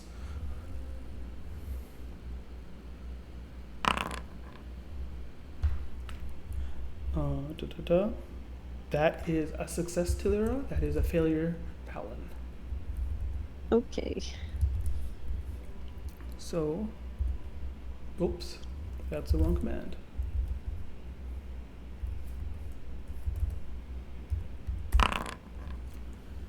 Rocks hurtle and they go sailing into one of the catapults next to you, and one of them, like, you see, loses a wheel. Doesn't break the whole thing, but one of the wheels just gets smacked off to Lyra. But you dodge out of the way, but that takes a lot out of you as you have to, like, get the scare knowing you are so close to the battlefield. Even though you succeeded, you still mark a stress.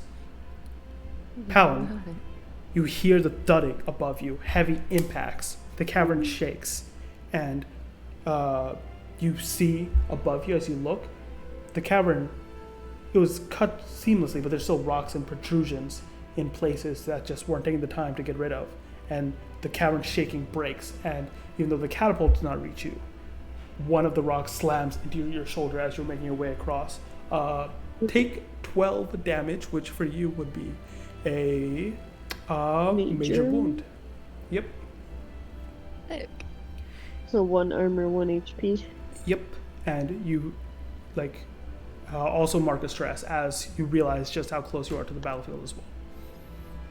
Oh man. Okay. All of the, like, the rocks and things, there's a mini, almost like, cave in here in this cavern as the weavers and surgeons bow their heads, they run for cover. And it's scary, and no one knows. You see there's some unease. Why is the infirmary here? Only you know why it has to be here. We return to all of you. What do you all want to do? I shoot some people. Sure. Great. Yura will jump into action, immediately yelling at people, mainly to the catapult that was damaged. If there are any like alignment issues with the wheel being knocked out, she's immediately like shouting at people to like bring extra planks and like prop it up and make sure the alignment's correct, and like is instructing people essentially on like what to do, where to go, aim, fire, etc. If that maybe would let me roll presence to shoot catapult, I don't know. Oh, okay. I like it. Go ahead. I'll take that. I like that argument. Catapult, she's yelling at other people to do it. Yes. Go ahead, roll presence for it. Cool. As she's managing this catapult team. Okay. You want to make an argument? Let me hear it. Yeah. My argument is I've just decided fuck, no, I don't think that's I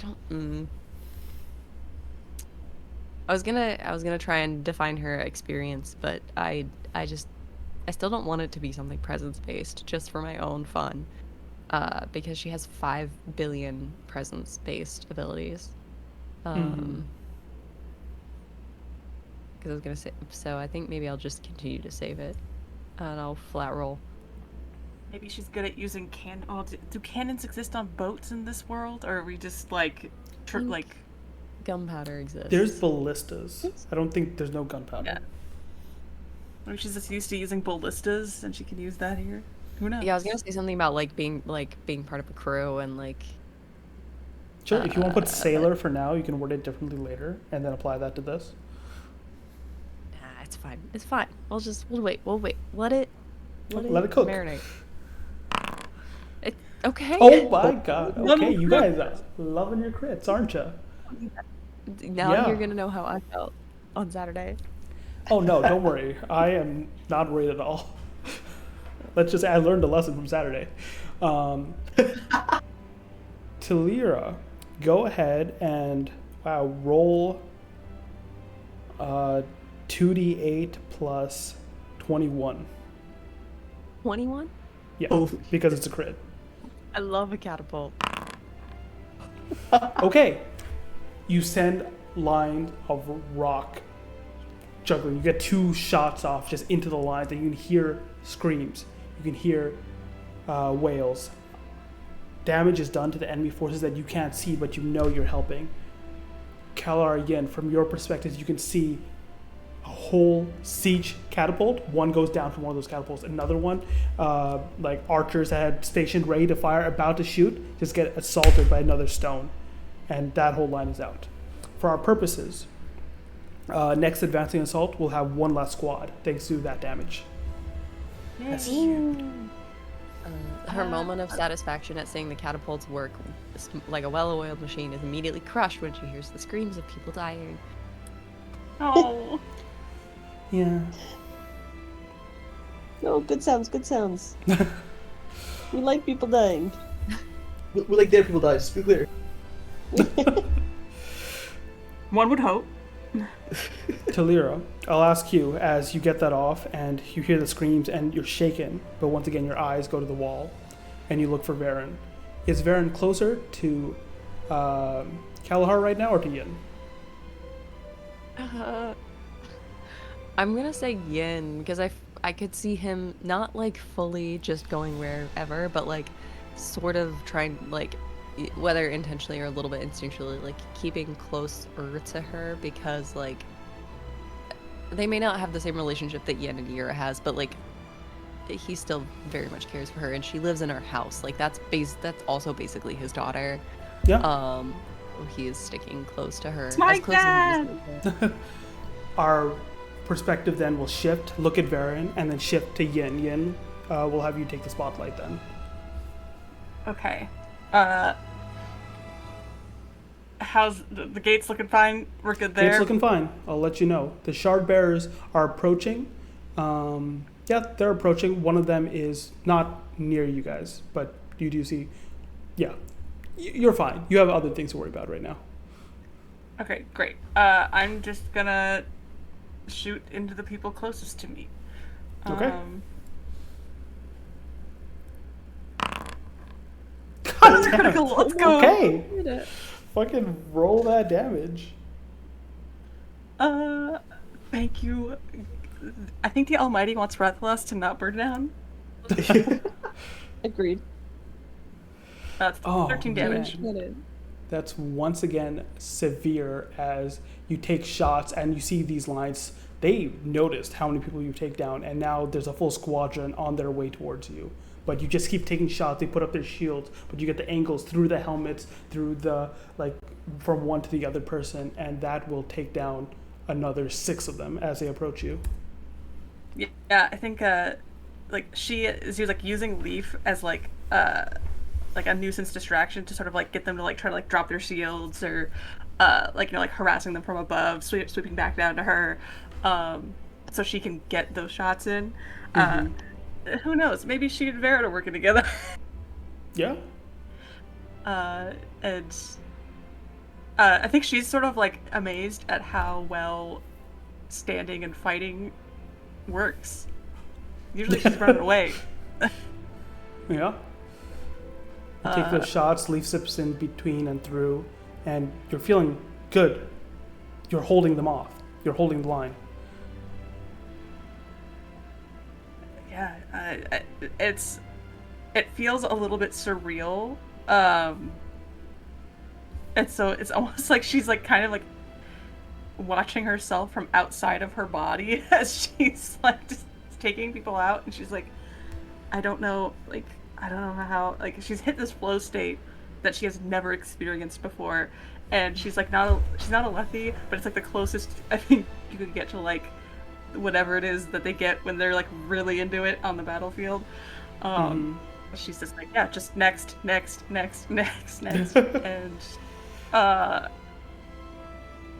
it's just focused. She's focused on the goal. They're focused. All right. Who do we turn to now? Who wants to take the spotlight? I think Kalahar is just moment of turmoil as he sees Chaz fall, and a part of his brain is like, go get him, catch him, go bring him back up, and that part is quickly stamped out by the idea of, no, you have a job to do. Don't get these weird ideals twisted with the idea of what could actually save the city right now.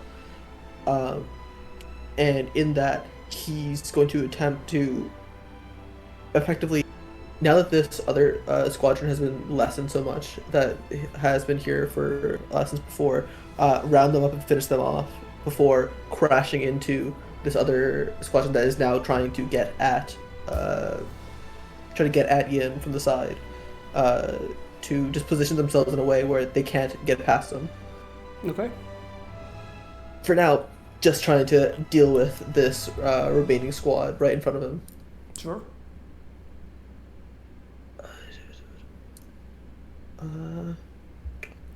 Let's see here. Yeah, not going to use Whirlwind or Experience this time. Yeah. Okay. 12 is enough. Roll that damage, as these guys do not have a very high difficulty, as they're normal footmen. 13 will end this one. Describe for me how he takes down the last 2 men on this side. Yeah, it's...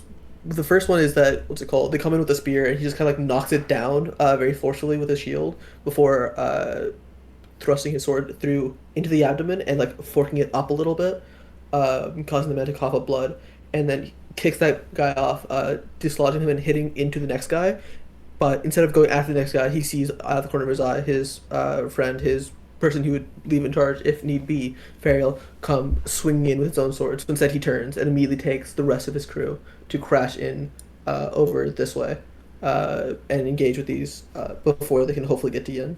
Okay, Fariel joins you, and hand in hand, he like gives you a like nod as if he's like visually impressed by how many you're cutting down, and you two make for these other soldiers. I'm gonna spend another fear to interrupt, and we see the gate. Let me actually check. How bad do I want this to get? Sure, we're gonna do a couple things here. We'll spend the fear and tick down the countdown as you see, as much as you've cleared the lines on this flank, more and more soldiers are piling in, and some of them start to use these like little banners to just jump down and make for gathering, like getting more of the ground. They take damage when they jump and whatnot. Because of the roll earlier with the catapults, we're only going to have one spearman squad show up, but this guy's going to show up, and then one of the guys is going to make it to the ground here. So about that, Yeah. Oh, do you get the attack opportunity thing?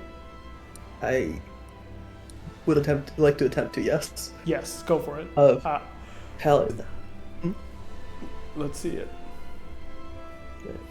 what do I actually have to do on this? Reaction roll is control your choice. Okay. Yeah, it's effectively as they're running to try and get past the wall onto where everyone else is. It's that crashing maneuver that just tries to stop them in place. Okay. Okay. Yeah. What benefit do you want from this? Oh, yeah. They're stopped right there. They're not getting past this wall. They are stopped on the wall. I will not be able to start going to attack Talir yet. No, it's her aunt. You can't touch her aunt. Very good. Okay. Yeah. I'll spend an additional fear. Palin. Soldiers are coming in. It's been 10, 20, 30 minutes. Do you even know since the battle started? Like, you can hear the turmoil. You can hear up the upstairs bit. And if it wasn't for you, you wouldn't notice. You notice at the corner of your eyes what you think is a weaver, like at least a younger, member that's probably just like crouching over a body. But you're like, you definitely triaged that position already. And you notice it's a smaller form, a young girl, and she's not touching the wounded. She's touching the weapons at his side. Carla, get out of there. I was gonna say it's Carla, isn't it? You see a young girl that is Carla trying to. God fucking damn it. That's why I spent a fear for it. I was gonna just have her like fucking show up otherwise. Trying to. Heart to heart. Yep, still Carla. Serendipitously like steal a bow and arrow from a scout as well as a blade that's way too big for her. Yeah, Palin's gonna like parkour his way over there as fast as possible. You rush to her side. Okay. Yep. I will immediately grab her and say, "Hey, you're here."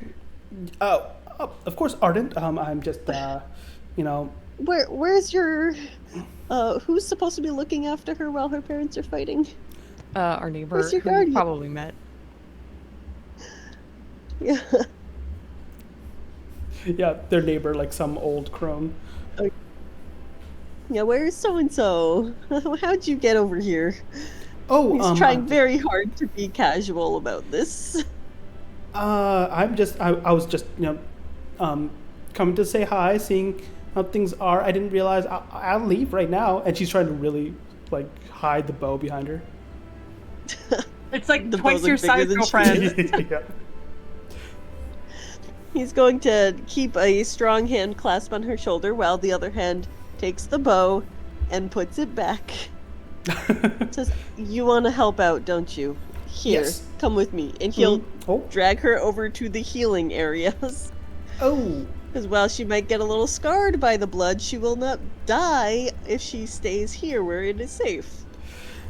Give me a roll of your choice to both either focus on teaching her like knowledge, or focus on just keeping an eye on her like instinct, or convincing her with presence, like whatever role you choose. I like knowledge. I'd like to, like, basically treat her kind of halfway between kid and adult, where, like, I'm still forcing her into this, but I'm being like, okay, here, let me teach you some of how war works. Let me show you how this actually exists in real life. Okay. God damn. Carla. We're gonna win. She Guys, wins. it's still hope. Carla will not get on that goddamn battlefield. Carla's gonna be safe, guys. Yeah, you start pointing things out to her, and she at first like is like looking for a chance to go, but you point out to like, see here, this is a sword wound, blade wound. You talk to her like via like knowledge of like, hey, this is what battle's like. This is important. Not like, oh, this is battle like and you shouldn't be part of it, but hey, I'm going to talk to you like you said, like an adultish in terms of this is what you should know about battle, and here's what you can learn. And yeah, I think with that critical, she gets a bit enraptured, and her focus goes a bit from the battle and more so to not the effects of the battle, but like what battle means. It's helping people, and these are the people that are helping her by protecting her on the walls, and here are the people she can help now by listening to you. So it's, I never realized. And she looks around at all the like wounded coming in and out and says, "There's a lot of them." And she looks like, I want to help them, Arden. So do I. So do I, daughter. Fighting up there on the walls is important, but what we do down here is just as important. Mm-hmm. Every little bit helps the Almighty. She goes to work, and I think it's very, very, unlike her, very okay just shadowing and looking and watching. Now I'm going to ask Chrissy a question. Chrissy, you know what's going to happen here. Do you let her stay and just continue shadowing? You have a critical, you just tell me what happens. The exact details are what? Like, this whole cavern is going to be collapsed? Not this whole cavern, but okay, near here. Like, literally, this cavern, half the cavern. I would smartly had the infirmary in the other half of the cavern. So I feel like, as much as he knows this is a very dangerous place, there is a practicality, and there's just like a worry of like, he doesn't want to push her away, 'cause, like, she's just gonna run off and find trouble somewhere else. Mm-hmm. And there is also the practicality of this is war. Like, she, as much as he wants to support Tillyura, like, she is going to get a taste of this at some point. Mm-hmm. I think he'll try to make sure that she's in like the farthest area. So like, if this is the area closest to where the cave-in's gonna be, she's off on the other side, like really close to an exit. Yeah, you place her on the far side of the room, and you put her with, I'll say, one of the surgeons that are going to work there. And the surgeons, the weavers, don't know what's going to happen here because they cannot. Yep. But you put her to someone you know will get out of here as quickly as possible if something were to occur. Yeah. There's kind of the most he can do without abandoning his duty, pretty much. Mm-hmm. Okay. Very nice. And you continue triaging, and you continue in the grind and the work. Who wants to take the spotlight?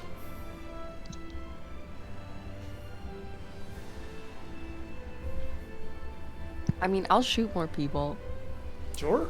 I'm still waiting for you guys to fail so I can try and use some of my abilities to help you. Yeah, right. It's not You can help me happening. by not getting my daughter killed. That would be great. Thanks. I just abandoned the battlefield entirely to bring Carla back home and sit with her. Correct. We don't need you to kill the Shardbearer. Everyone You're not else critical of the dies. plan. Only one person? Two people matter. Carlin's dead. And the Bright Lord was like, keep my son alive. No, keeping Carla alive. It's fine. Alright. Talia, Okay, if you wish to shoot, I'll give you an option. You can shoot again to try and prevent more forces for next turn, or I'll let you even have a shot at. There's so many enemy soldiers on the wall now, right? And it'll be a safe shot. Not like you'll hit your own like friends unless you roll really bad, right? But like that could happen either way if you rolled really bad, right? But you could shoot and actually help Kalahar and Yin out by shooting like heavy ropes, things that would hurt people more. I mean, if I'm gonna hurt somebody either way, if I roll really bad, I might as, and it's not like it's extremely risky of a shot. I feel like I might as well take that. Sure. Great. Can I use family is more than blood because I'm doing it to protect the people that I care about? Sure. Great. Okay. Yay! Because I think she does like sight the part of the wall that Varen, Kalahar, and Yin are all near, and then is like, okay, what is the biggest concentration of enemy soldiers? And then is like helping aim at that. Mm-hmm. Okay, there's hope. That does succeed. Go ahead and roll 2d8 plus 3. As you bombard, make sure it's safe where the largest mass of soldiers is, so you'll be hitting this one here. That is severe damage.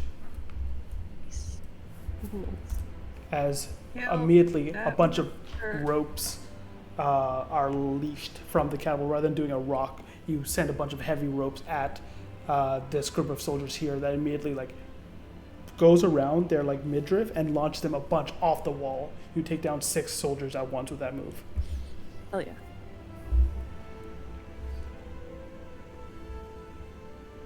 And it's hope, so somebody else go. Yeah? Yeah. Once again, we're still good on shard plate, guys. Do not have to worry about that. Make me an instinct roll. Oh, Don't boy. do that. Nice to use my savings and fight. My hypervigilance. I'm using my experience. Oh yeah, yep. Hey. This is a good one. Okay. God damn it. Jesus Christ. You see the Is ropes? that How important is this roll? Do you need some hope? I mean, I don't know that I can use hope. Is this a reaction roll? No. No. Okay. I can give you a small point boost on your roll, or I can give instead. I'll let you know the DC is 12 in case you want to help, because that's what the environment DC is. Okay. Everything has been 12 except these guys are like 10. So what were my options again, Chrissy? Sorry. I can either boost you 3 to get up to 12, or give you hope. Why don't you boost me 3 to get up to 12? All right, I would like to use a prayer die. Okay. And since I do have to be at least like physically within far range, I would like to piggyback off of Talon Yes. returning to the battlefield Yeah. in order this will be to good. send a message. Yeah, you're shooting arrows and whatnot, and you see you're like looking over the side, you're looking at the soldiers, and you don't notice that an archer ring has started, and arrows are now bombarding the walls. Just as you are about to see one meet you, you see Leaf trying to run to warn you. A shield goes up, and you see Talon there as he finally gets a win, and he like protects you with that. As he relays, Arden said you might need some help, and your instinct roll hypervigilance again because you don't want to look at him, so instead you look everywhere else. You see the gatehouse. A blue Shardbearer is approaching. You see also a slate gray Shardbearer is actually just about to climb up the walls, which is what will happen thanks to that success on the next countdown trigger.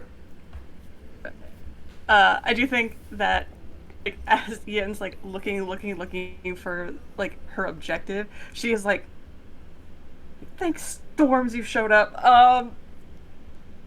And she like, I don't know, shoots an arrow over Talon's shoulder to get someone behind him, and then just like just gonna try to go for the guy climbing the wall. Sure.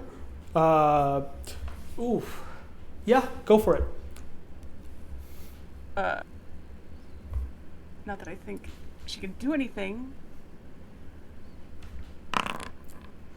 That She can. hits. Who knows? Give me that damage. 6. Okay. I'll tell you right now, that is a minor wound, so it will deal 1 damage to the Shardbearer. That's fine. The Damage is Shardbearer damage. has a passive I gave called Shardplate. Always marks 1 less HP whenever taking damage, so it does nothing Right. as it plinks off. Yeah, God that's damn, to be Delaware, expected. come look at- And the eyes, the helmet, you can't see the eyes, track to you. I let you take that shot, Run. so get that Yin, hope. run.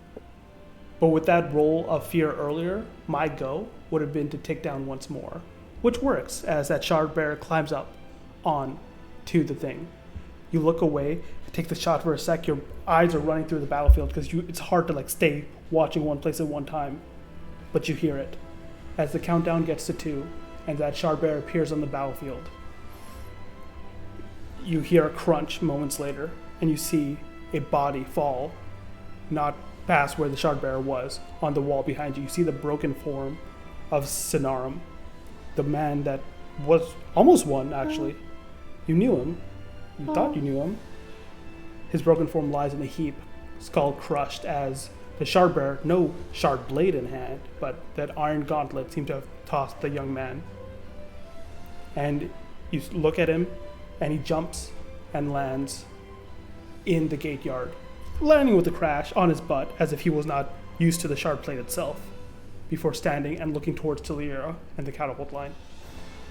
Oh, So someone's okay. in the gatehouse. They're in the gatehouse? Not the Alright, I gatehouse. do the thing. Not the gatehouse. Guard. Like, this other Inside the Shardbearer wall. is in the gate yard. Just like Oh, it okay. happened in the chapter. Yep. Look, I didn't reread this. I wasn't.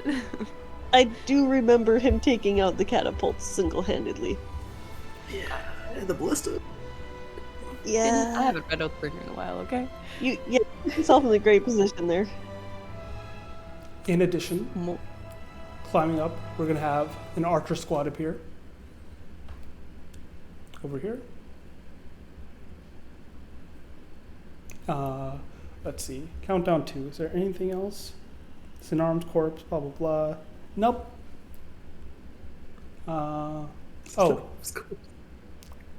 And then we'll take 1 attack with the spear guys, because they haven't... Oh, I forgot about this ability. Holy shit. Okay, I'm stupid. Ignore me. No, you can continue forgetting about it. It's fine. Yeah. Yeah, actually, I think it's completely okay. It's okay, we'll survive. I'm just going to tell you Yeah, what it it's was, fine. because I feel like an idiot. Spear wall, whenever you guys attacked him and didn't kill them, but they marked HP, they should have attacked you back. Oh. Oops. That's big. That you forgot. It's okay. I'm just going to make an attack against Kalahar now. And because Uh-oh. I know Bell's a good guy, I'm going to roll with advantage to make up for the other attacks. Uh-oh. It's okay, they don't hit my 7 evasion. 7? Are you not wearing armor? I am, the armor's really heavy.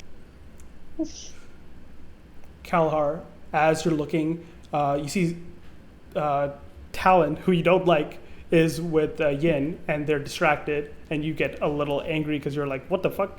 When did he get back? You feel blood pool, as you can see in your leg. A spear has caught you. Take 7 damage. I am going to spend an armor slot and reduce that to 0. Okay, as you are about to take it, but then you bring your shield down and deflect it away. That anger that was directed at Talon immediately into that spear. It is all of your guys' turn again. Things have gotten worse. What do you do? Does anyone What have to a do with this? specific thing that they're gonna do? I feel like we need to deal with that Shardbearer. And I feel like the person closest to that is Talira. Hey, I mean, I have something I could try. Oh, I'm worried for I her. don't know how helpful it's gonna be. I It won't last believe very you. long. If anyone has anything else, please do that first, I think. Mayhap.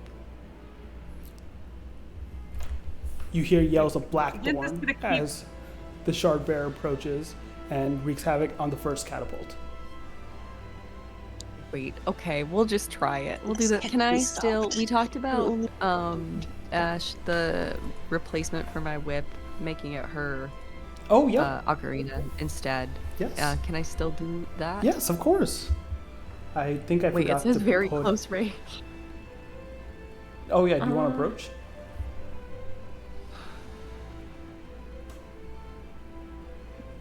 So, I guess I do. I don't want to, but I will. Okay. She will slip around the side of one of the catapults, like trying her best to skirt in such a way that she is not directly in the path of destruction. And but essentially whisper a prayer on the winds to be like, this is a terrible fucking idea. And will pull.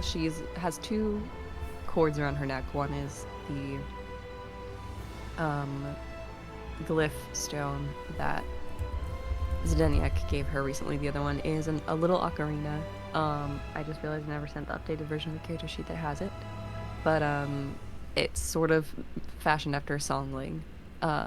Like has little legs etched into it. And she pulls that out and plays just a couple notes softly as she can. Trying to hold him in place. Okay, make me that presence roll. I'm looking at her chat. I forgot to put in Foundry, but basically... It's this one. Yes. Somebody else, I hope you can do something after I do this, because this is it. This is the only thing I can do against the Shardbearer. Just Against the so you know, Blackthorn. You got this. the Shardbearer counts as a tier 2 adversary. His difficulty is 15. Okay. got Her this. goal with this is just to stop destroying the catapults for as long as possible. I think she doesn't have any admissions about anything else. Slow down the advance. Slow down the advance, please. Holy shit. Okay. I'm gonna pay for this later. Karmically, this is bad for me. But Wow. great. I have to reload Foundry every time someone makes a roll to see what it is, so I'm just assuming Yeah, it's me good. too. It's a crit. It's another crit. Another crit. Yay! Oh my god. Okay. Whatever that Talira. means for this situation. You feel a thrumming as you start playing your ocarina. It's coming from you, but it's also coming from your satchel, from the rock in your pocket as the Spren gather, hearing the rhythm around the Shardbearer. And at first they stay away as if not liking aspects of him, but then stick to it closer as your music instills on them and bind him in place, and suddenly the movements are stuck. You even see the arms get locked into their positions as the metal starts to bind with itself, and it just like rushes, and it doesn't, he seems unsure of what the hell's going on, looks around, looks whatnot, and doesn't, I'll say on that crit, doesn't even realize you're the one behind this, as it's just struggling in place, fully restrained. Hey, we don't know what his shard blade is, right? He doesn't have a sharp blade. No, it's plate. His plate? We don't know what order that's from, do we? I don't think so. Okay.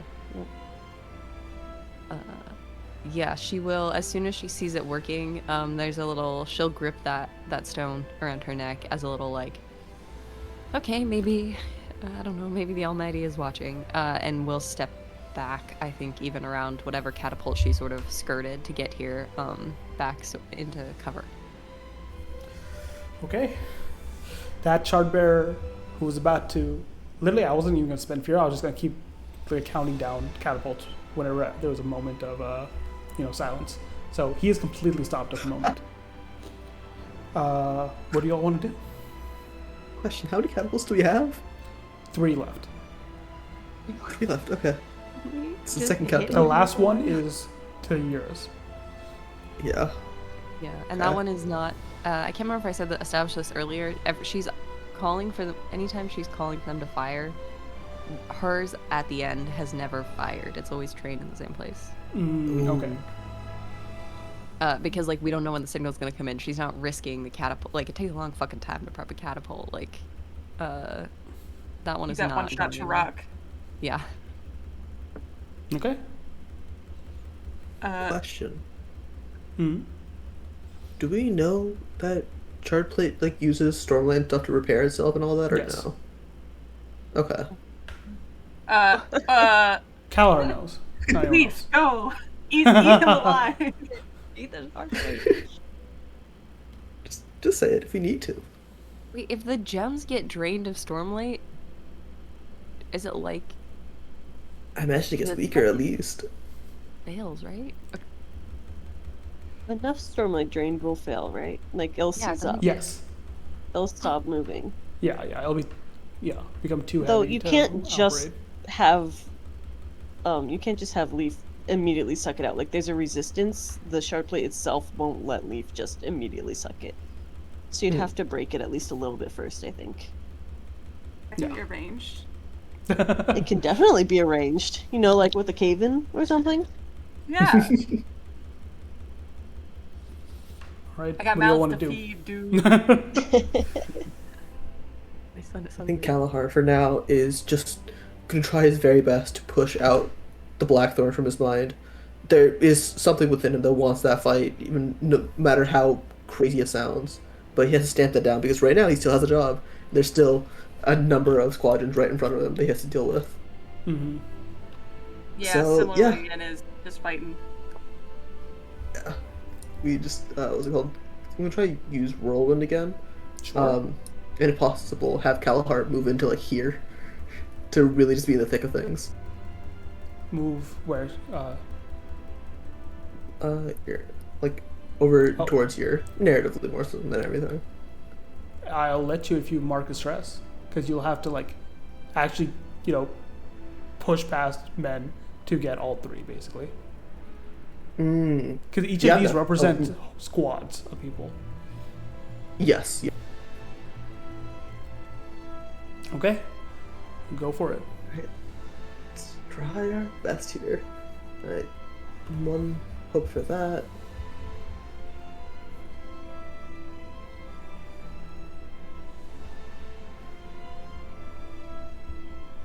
Okay.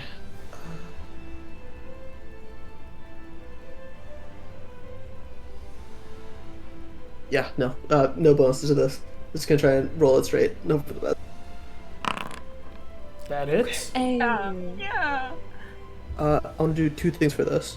One, I want to use the rally die to add d6, and as well as I want to use the Alethi strike true to spend a hope on that to add an extra d6 with that as well. Okay. Yeah, do it. We need these squadrons gone. Yeah, I was about to say. I remember the building now. So if you don't kill them, they all get to attack you. Yeah. Once again, need these squadrons gone. Yeah, I'll say out of here. 17 on this one, and then it'd be half for them too, considering them as 17. yeah. Okay. Pop. 17 halved to Yes. The round up around 9. down. You round up. I'm doing regular math. 9. Cool.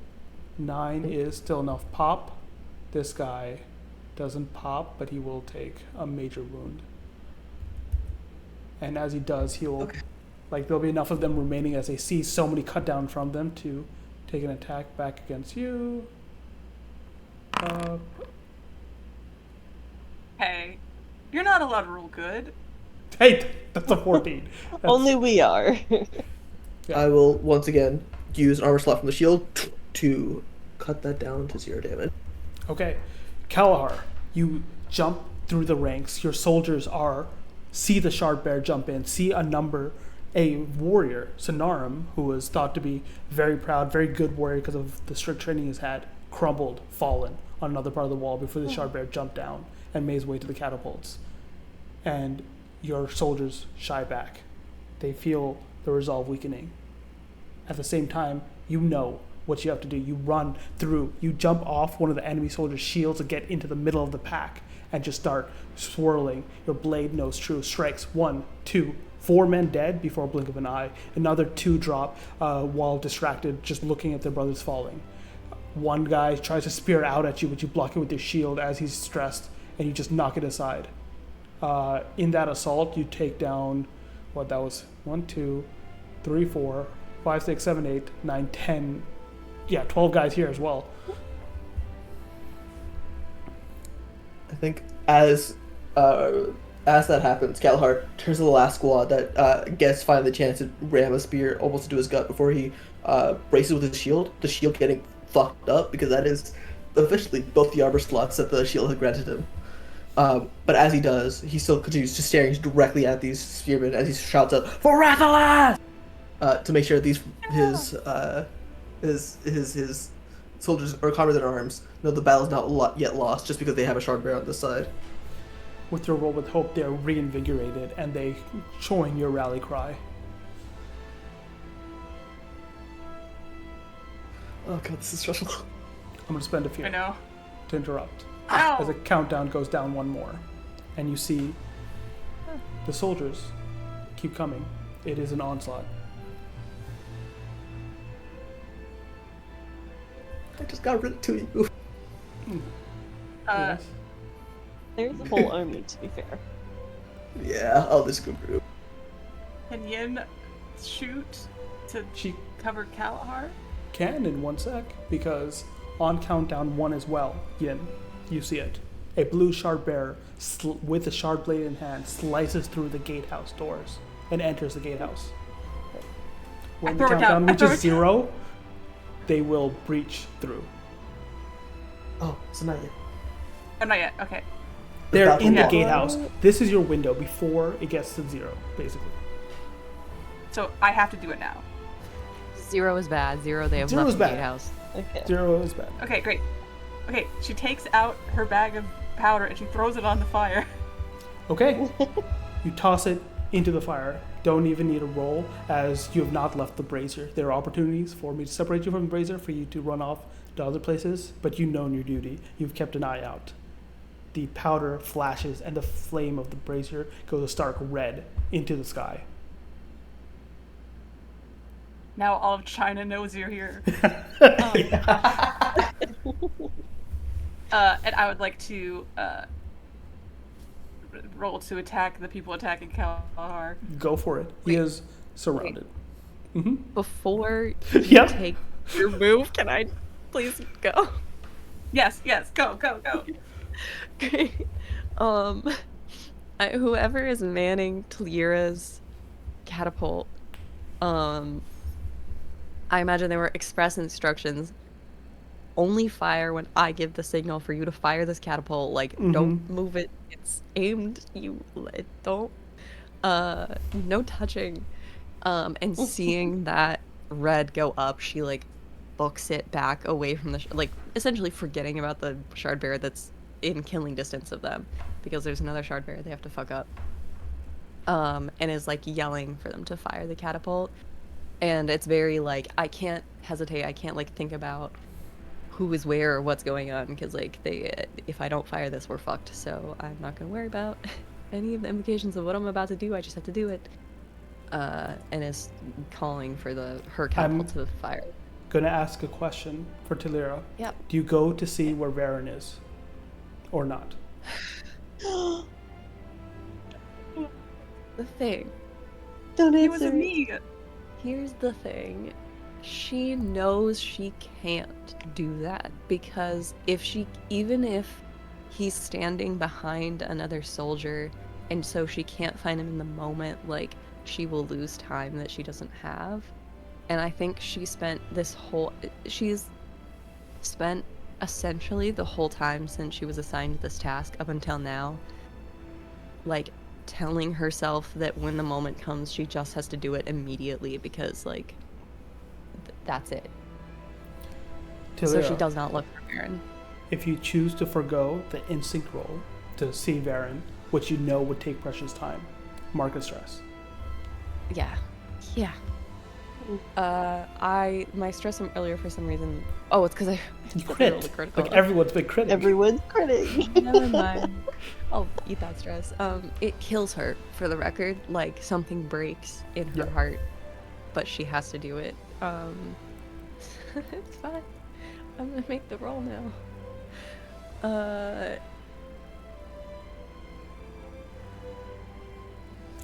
You're firing. Yeah. Go make Do I have to a roll? attack roll. Yes. Okay. There is a chance Can I that. establish my experience now? Yes, sure. She has spent a long time in a lot of different places doing a lot of different jobs, and I don't know if this is too general, but I kind of want to make it survival instinct, where it's like, you have done so many different things and like been in so many different situations. This is sort of a like, this is how you would like, you have to adapt to the circumstances that you were in, and I think she is calling on that as much as she possibly can in this case of like, you're doing something so like against everything that she wants out of her life. She does not want to be here. This is absolutely terrible. And like the not looking for Varen is like extremely like, it's very Alethi to be like, we gotta fight and we have to like be brave, and she does not like that, but like she is trying to be as Alethi as she can be in an effort to defend her home. Sure. So it's fucking survival instinct, or I don't know, adapt. Yeah, a bowl. that works. I don't- I will tell you now I'm not before you good at roll it now. that if you want to get this done in one catapult shot, the weaknesses are there. It is prepared. You need to roll a 20. If Okay. you roll a 15, Oh. you will still get some damage off, but it'll take at least another shot. This is not like, hey, one shot and now the whole gatehouse falls, right? If one shot was enough to make it fall, then these soldiers running around would have made it fall already. So Okay. it's up to how both precise and how hard the shot can be. On the attack roll itself, if you get above a 20, it falls. If it's less than 15, you completely miss. Oh, cool. That's great. I'm definitely gonna use my rally die. Okay.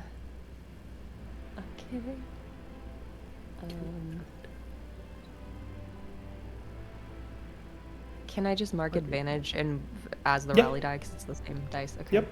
Sorry, I'm looking through my sheet to see if there's anything I could possibly use for this. You're good.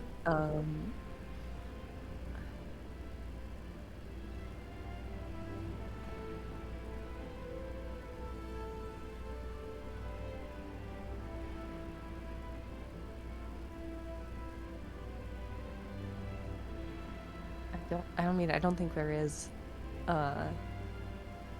Because unless you will somehow let me bullshit my way into using Heart of a Poet to convince the guy firing the catapult to do a better job, which I don't think counts.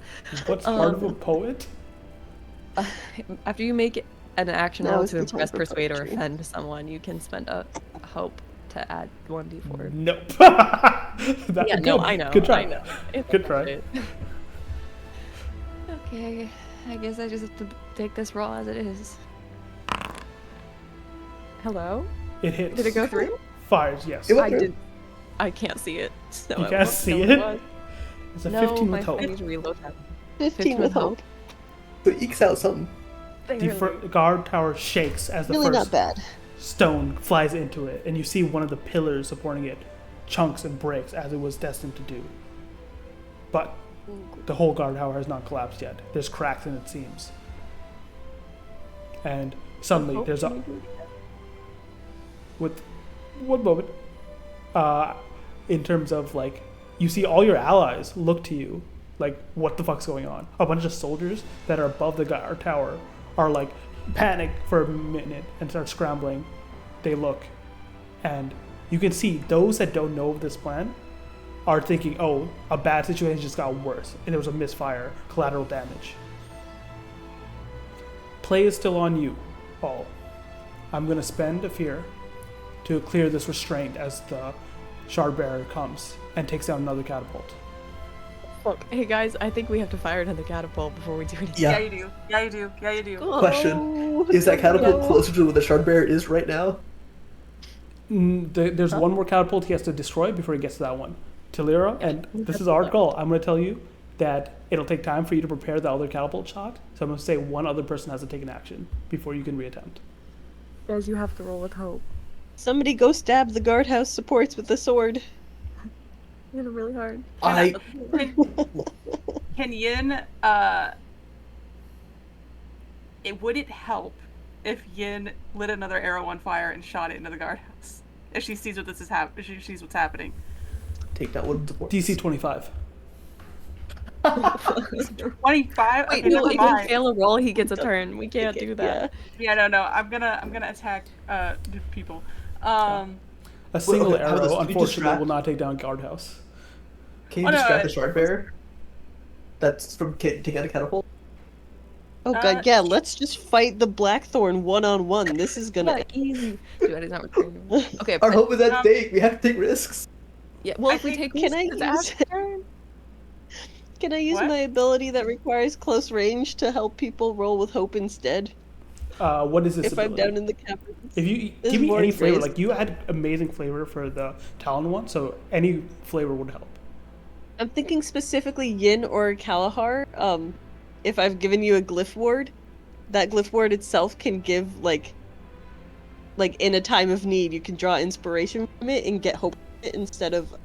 Yeah, I love hell that. Yeah. If you give me a hope, I get 3 hope that I can spend to hold them off, which allows me to hit 2 more people. It- Oh would shit. let your roll with fear become a roll with hope.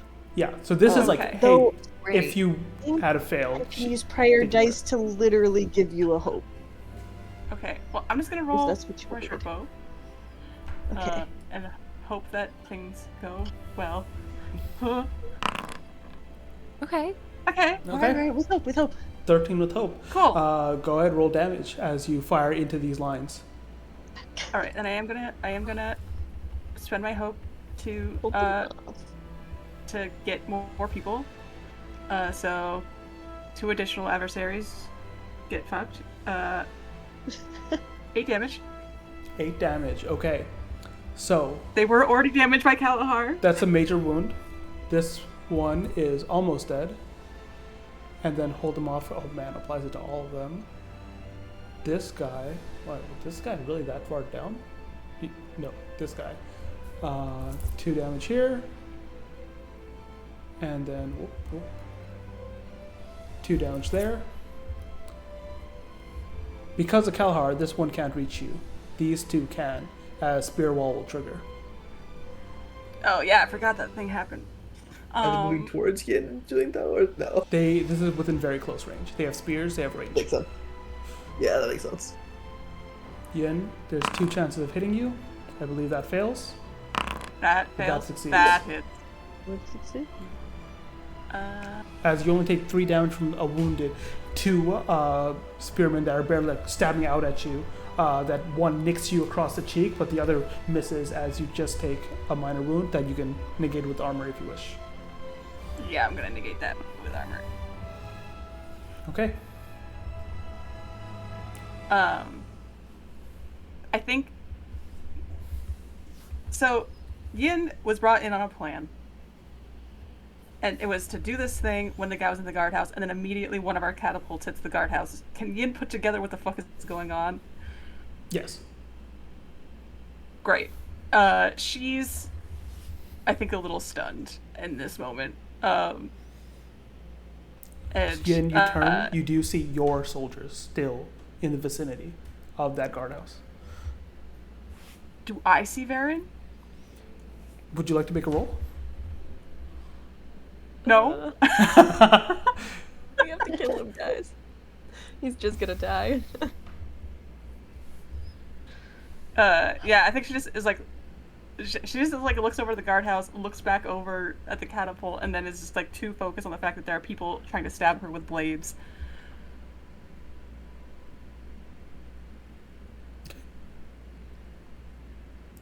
All right, Taliera, would you like to take another shot? I sure would. No, I wouldn't, but I'm going to. Kill your husband. When you said I'm gonna put Varen on the wall, I went, that man's not gonna survive. Nope. But it doesn't make it any better. Okay. I can't, okay. Listen. Yeah. Look, so Yura ordered a catapult to fire at our own structure. People are a Yes. little upset. I don't know how the guy who is manning the catapult feels, but if perhaps he is also somewhat disgruntled. You want a Can presence I roll? add Heart of Oh, a no. Poet to my presence roll to persuade him to once again fire upon our own structure? Yes, I'll actually allow it for this one now. Yeah. It does work. Yay. Because I will say, at the Just very like- least, he received orders like, no matter what, you listen to Tilira. But even Yeah. then, he's like, what the fuck are we doing? Are we doing this again? Yeah, it's a very she has made it all the way over there at that point, so she is she helped reload the catapult, reset, crank the stupid crank. And it's hand on shoulder, if you want to save your home, you have to do this. This is the plan the High Lord came up with, and we will follow it no matter what. Okay. Let's see if you're fast enough. We'll just add stuff. You Can I prepare, use you my haul spell? it down, you prepare the ammo. The Blackthorn destroys Laura's catapult and makes its way forward. Okay. Yeah, sorry, let me look at my other last roll really quick. I think God, where is it? I did add my rally die. Okay, so I have no rally die. There's nothing else anyone can do to help me, I don't think. No. Okay. You guys always have access to. Oh, did you roll? 21 She was did. wrong. Let's Why didn't I go. roll that last time? Why didn't I roll that before? Max hope roll. The catapult fires, and you see the pillars. One of them had fallen. 3 of them are cracked. Sails through 2 at once, and the whole guardhouse falls onto lower pillars that can't take the weight and collapse whole. Talia, you hear screams as both enemy soldiers and your own fall from the top of the guardhouse, trying to just get out of the collapse as the whole thing collapses first to the ground and with a shudder collapses through the cavern into the area below. I would like to point out, just for the record, that I did roll with hope. So if Varen could not be dead, I would create. I'm just putting that out there. Anyway. Dad was subconsciously trying to protect me, so he should be near me somewhere. On that roll with hope, Yeah. Talia, I argue fruitlessly. you look for Varen, and he's not there because he knew the plan. He knew to stay not near the gatehouse. Did I know he knew the plan? Yes, you did. Oh. You just had to be scared for a bit, you know. You All didn't that have time to worry for check, nothing. right? Even if you know someone knows, you need to check, but you force Yeah. yourself not to lose time. Varen is up there, and you see him as the guardhouse falls, make eye contact with Kalahar, and you know the plan's not over yet. As the Blackthorn, a Shardbearer, approaches your catapult. I can die Kalahar, now, it's fine. Yin, what do you do as Uh, that gatehouse collapses? I. Everything feels bad, even though the plan's going well technically. Yeah, this That's it, what we it can hope feels for. bad. If Varen's close enough to be making eye contact with Kalahar, I'm assuming she can see him, so she's like, okay, there's that. But does she see this guy in Shardplate running towards her mom? Yeah. Okay, I think she. A reason leaves her a little bit as she's like, I could be attacking people who I can kill, and I have literal, physical evidence that I really can't do much to this guy, but I'm shooting him. And I'd like to shoot him with my bow. Sure. Kill that guy. Hey, if Kaladin can do it. I'm the new paladin. Nope. So You so start those are raining really- I heard arrows, of them. 2, 3, and they just pelt off him. On that failure with fear, you see the Oh, shit. Blackthorn approach to Lyra, raise his hammer, and go for the catapult. 5. Talira, Not you! Not you! The catapult! your Run. catapult is smashed into smithereens. What do you do? Great question. I think she just calls the retreat for any of the engineers who are left alive, which I hope is most of them. All right. Do we have a point of retreat? Yeah. There are walkways back down and whatnot. Are you retreating though? Yes. Is there? What are you gonna Because of do? your personal skills, you know that the Shardbearer does not seem to have actually attacked any of the engineers themselves, and did slay a bunch of soldiers, but here has been just taking out catapults. Yeah. Sorry, I do think that might encourage the decision one way or another. yeah. Go for it. Yeah. What are you doing? Kalahar's going to look at Varen, and they both know the plan. So Kalahar is going to yell out, "Soldiers of Rathalas!" God, how do I even say this? Find the Shardbearer buried in the guardhouse! And it's going to look at Varen, and both of them, I assume both of them, are going to start charging off towards the guardhouse.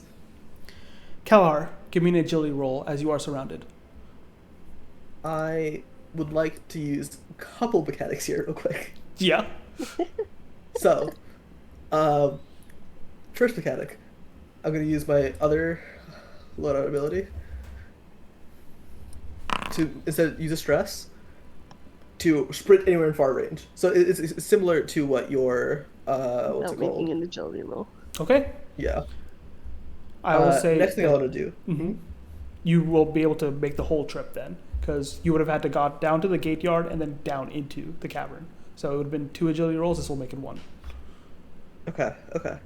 And then on top of that, I want to do use switching out weapons, as if we're starting a Shardbearer, a Shardbearer, you don't use a sword. You either use a small knife, or if we're looking to break plate, as we were with the falling guardhouse, use a warhammer. So I'm going to drop my tower shield, which raise my evasion up by 1, but also would lower my armor slots by 2. Luckily, I did spend 2, so I think it basically like I'm dropping a broken shield.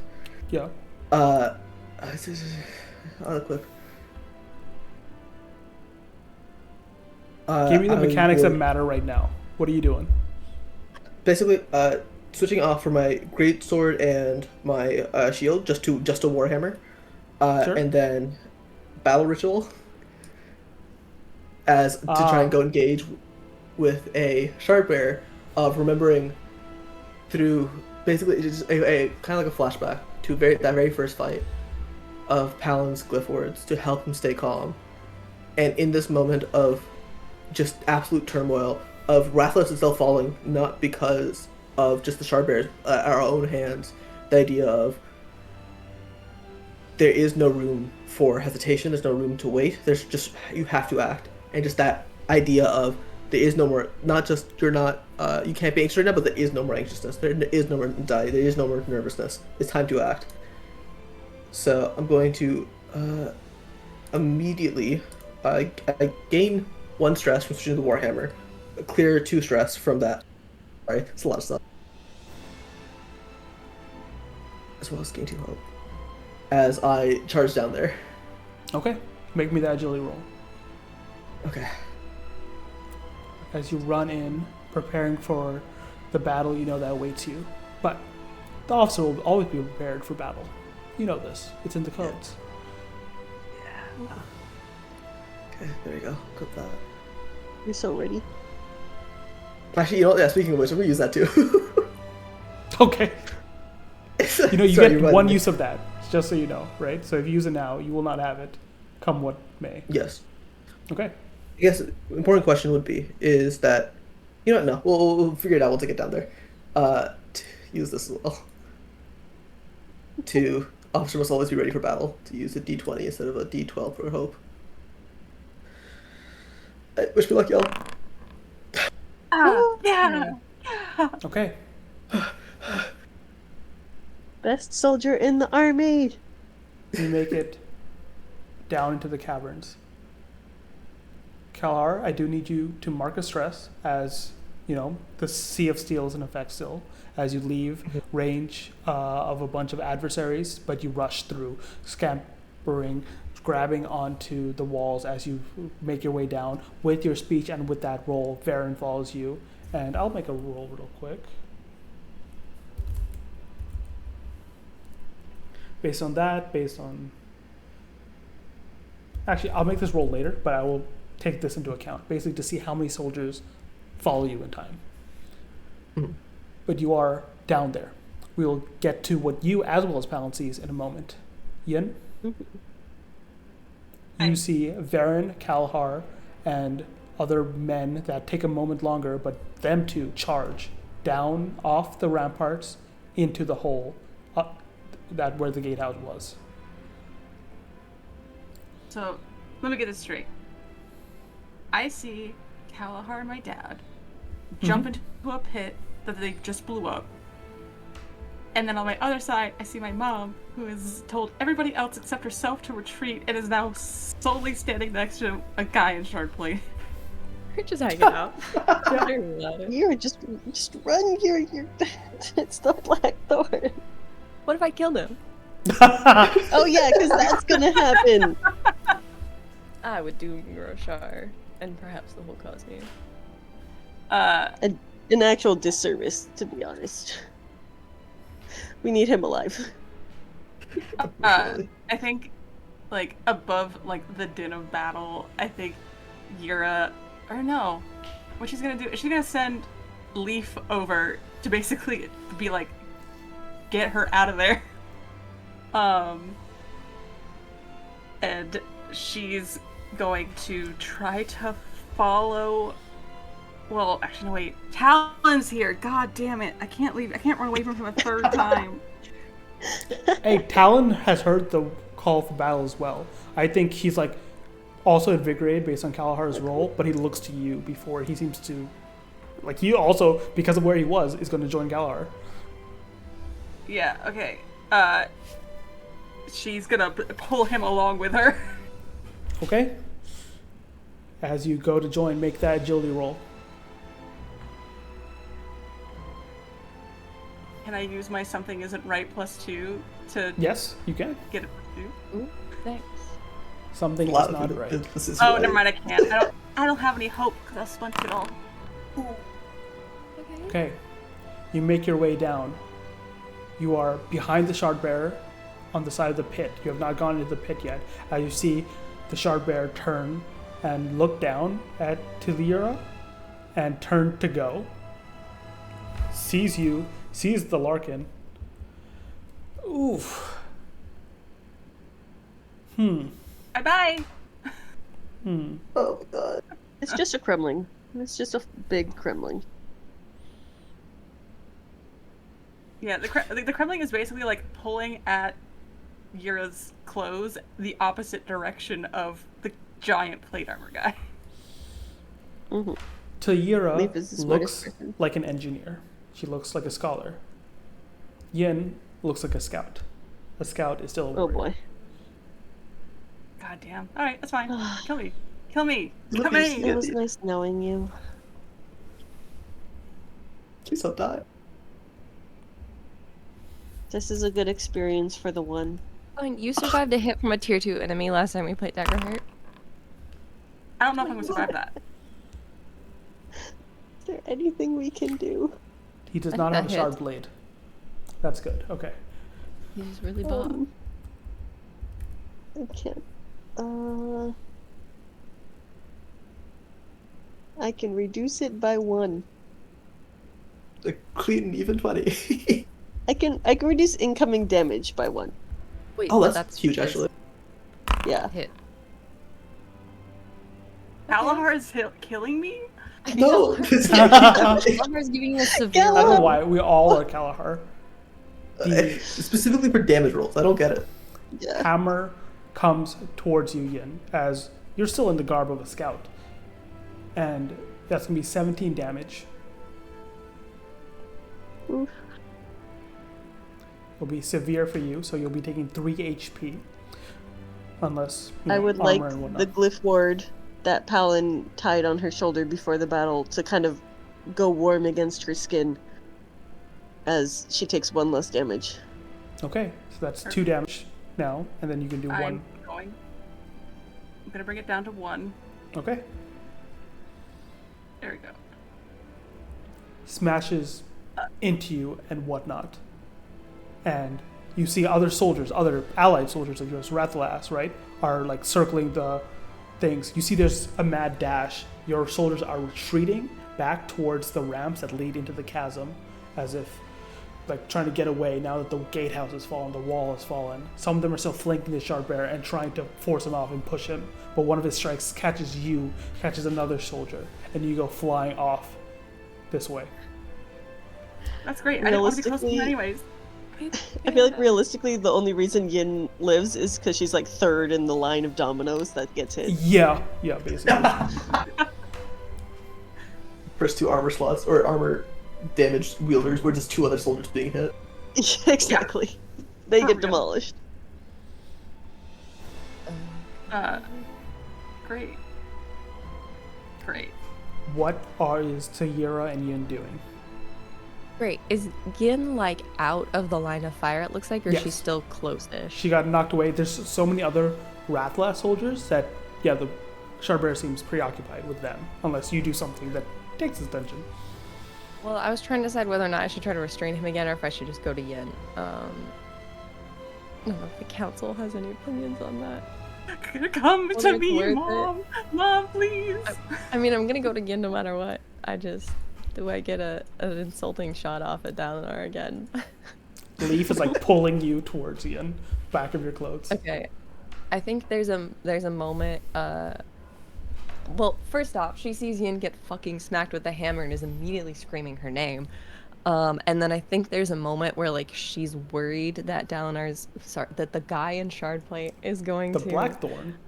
The Blackthorn. Everyone's Yeah, yelling. we know it's asshole. Blackthorn. That's do we Dalinar? We have to Wait, kill him. you guys didn't tell me that! Yeah, that's the Blackthorn. He's kind of important. Kill that guy! Kill that guy. Okay, sorry. I think there is a moment where she like is worried that the Blackthorn is going to go after Yin and like pulls out her ocarina again, but then sees that he's distracted and there's a moment of like, I have to help her first. And like, if a Shardbearer is really overwhelmed, sometimes they could get taken down, it's fine. So she's gonna run for Yin, and go down next to her, and immediately is like checking for like injury. One like hand sort of cups her face briefly, is like, hey, you're all right, you're okay. Tayira, give me an agility roll as you move from the viewing platform to the gate yard. Okay, my agility is so good, guys. I believe in you. Because I'm sorry, I'm gonna do that. I'm sorry I do this constantly, because I'm running to help Yin. Can I use my skill? Yes. Yeah, my Great. mom. I can't see my roll. Can you tell me what I 6 rolled? with fear. That's Okay, 6. well, I'm taking my token. I should have Also, because restrained I Dalinar. do have the ability to use reassurance. This doesn't have any. I'll take restraints whatever. I'll on- take. What happens if I fail? Okay. Tayira, No, you what rush through the scramble, you slip in some blood, keep rushing, and you see figures behind you as spears reach out. They're just soldiers. They're just, stabbing at whatever moves. On that failure with fear, I'm not going to make an attack roll. I'm going to just say you feel a splatter of blood and turn and see that a spear has gone out towards you in your direction, down as a soldier now No. among the battlefield is speared through and falls. You reach in. God I damn think- you. Get off the battlefield. You're not a soldier. She stumbles and falls again, I think, when she sees Delm go down in that moment of like, maybe I can help him too. but he falls and he's not moving, and she has to get to Yin because that's her child. And gets to Yin finally and is like absolutely shaking, but is trying to like immediately goes into like, I will fix the problem in front of me because that's all I could do right now. And so it's like checking Yin over and being like, hey, everything, it's fine, we're gonna be fine. And I would love to use inspirational words, and I was gonna spend a token to heal clear that hit point on you. Okay. I like that. Thank you.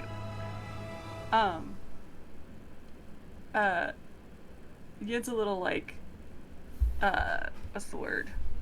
She's had her bell rung a little bit by a giant man in Shardplate. And I think she like reaches out, like grips Yura's arm, and she's like, Mom, Kalahar and Vera, they went to the guardhouse after this Shardplate. We have to go. I know, I saw, come on. She's gonna like pick Yin up, and keep poking at it. I would say, Can I just quick little tiny scene? Not a thing that happens at all. But now that I know who the guy in the sharp plate is, I wanted to get a one-liner off on him so badly, but I couldn't think of it. I know. As they make eye contact, I want Daladar to hold on. I have to double check the verbiage on what I'm saying so that I say it correctly.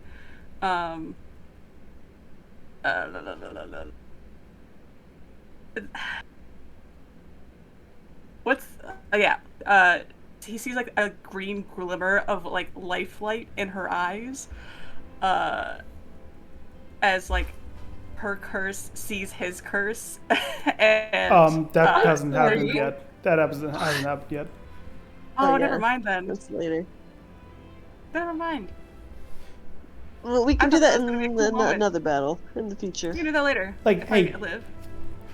Your thing can still like spring up, right? Even though he doesn't have anything. Yeah. Okay. It doesn't really make any sense now, but sure. Yeah. But yeah, this is a small thing that I wanted to happen because I thought I didn't know what the timeline was. I apologize. But yes, It's good. we run. You're good. Okay. No, that's cool. Yeah, I will say. I just want to make him feel bad. Yeah, I want to make him feel bad too. And I feel like that was a great moment. I wanted to work in terms of. I don't know, man. If you try and make the Blackthorn feel regret in battle, this will break my immersion. It is the Blackthorn. He's not gonna feel regret. I don't feel bad. I want to He try. doesn't feel emotions in battle, just joy. Yeah. It'll just be afterward if he lives, where he'll be like, "Oh, what the fuck." Yeah, he Like watches. maybe he'll feel something when he's like later on having his meditation and it can link back. But Yeah. He watches a mom and a daughter calling out for each other as Yeah. they're getting their asses Yeah. reamed. And I think And they he just turns honestly away, don't not know. caring. Yeah. Yeah. You two, we can call back when he spares the guy later. rather than having to roll for this agility check, both of you each mark a stress as you make it into the cavern. Sick. And we'll change our view to the cavern moments before the collapse. Palin. It's been stressful, you've been triaging, you've been, like, your mind has just been working because you know what comes after, but you have to focus on the now to not get swept up away by the then. Mm-hmm. And then you hear the bombardment above you, The first but one. the cavern. And you're like, okay, things need to move, right? And everyone else feels it, there's a little panic, and you start like, just like, you can now give the order. There's nothing to hide now, nothing to protect. Start telling people to move out, go, evacuate. Exactly, yeah. Like Palin immediately shouts to the all the groups are closer towards the side that's gonna collapse to get out, to move. Yeah. At the same time, he also goes to a little nook in the wall and pulls out this suspiciously oblong package that's been wrapped up. Mm-hmm. And kind of keeps it under one arm as he starts hustling all the people out, making sure that on the other side with Carla and the person watching over her are actually specifically told evacuate now, get to somewhere safe. Yeah. Your attention's on what you must do. Your attention's on retrieving that package. Your attention's on Carla, which became a new problem. That's why I'm going to spend a fear for the end of the session, as your attention is not on the one person who has gone and, in order to calm herself, in order to just take a moment away, is walking on the other half of the cavern.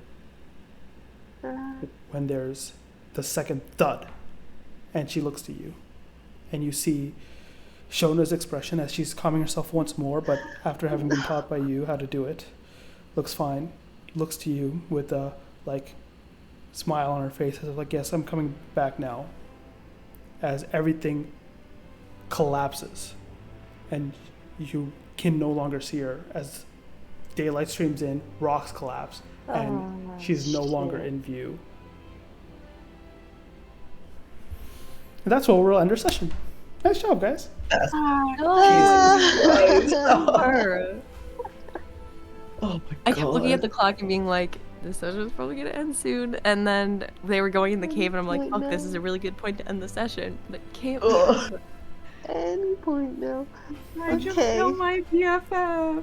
Why'd you kill everybody? She's not. Maybe they're alive. They could be She alive. might not be dead. She could Exactly. be just grievously wounded under there.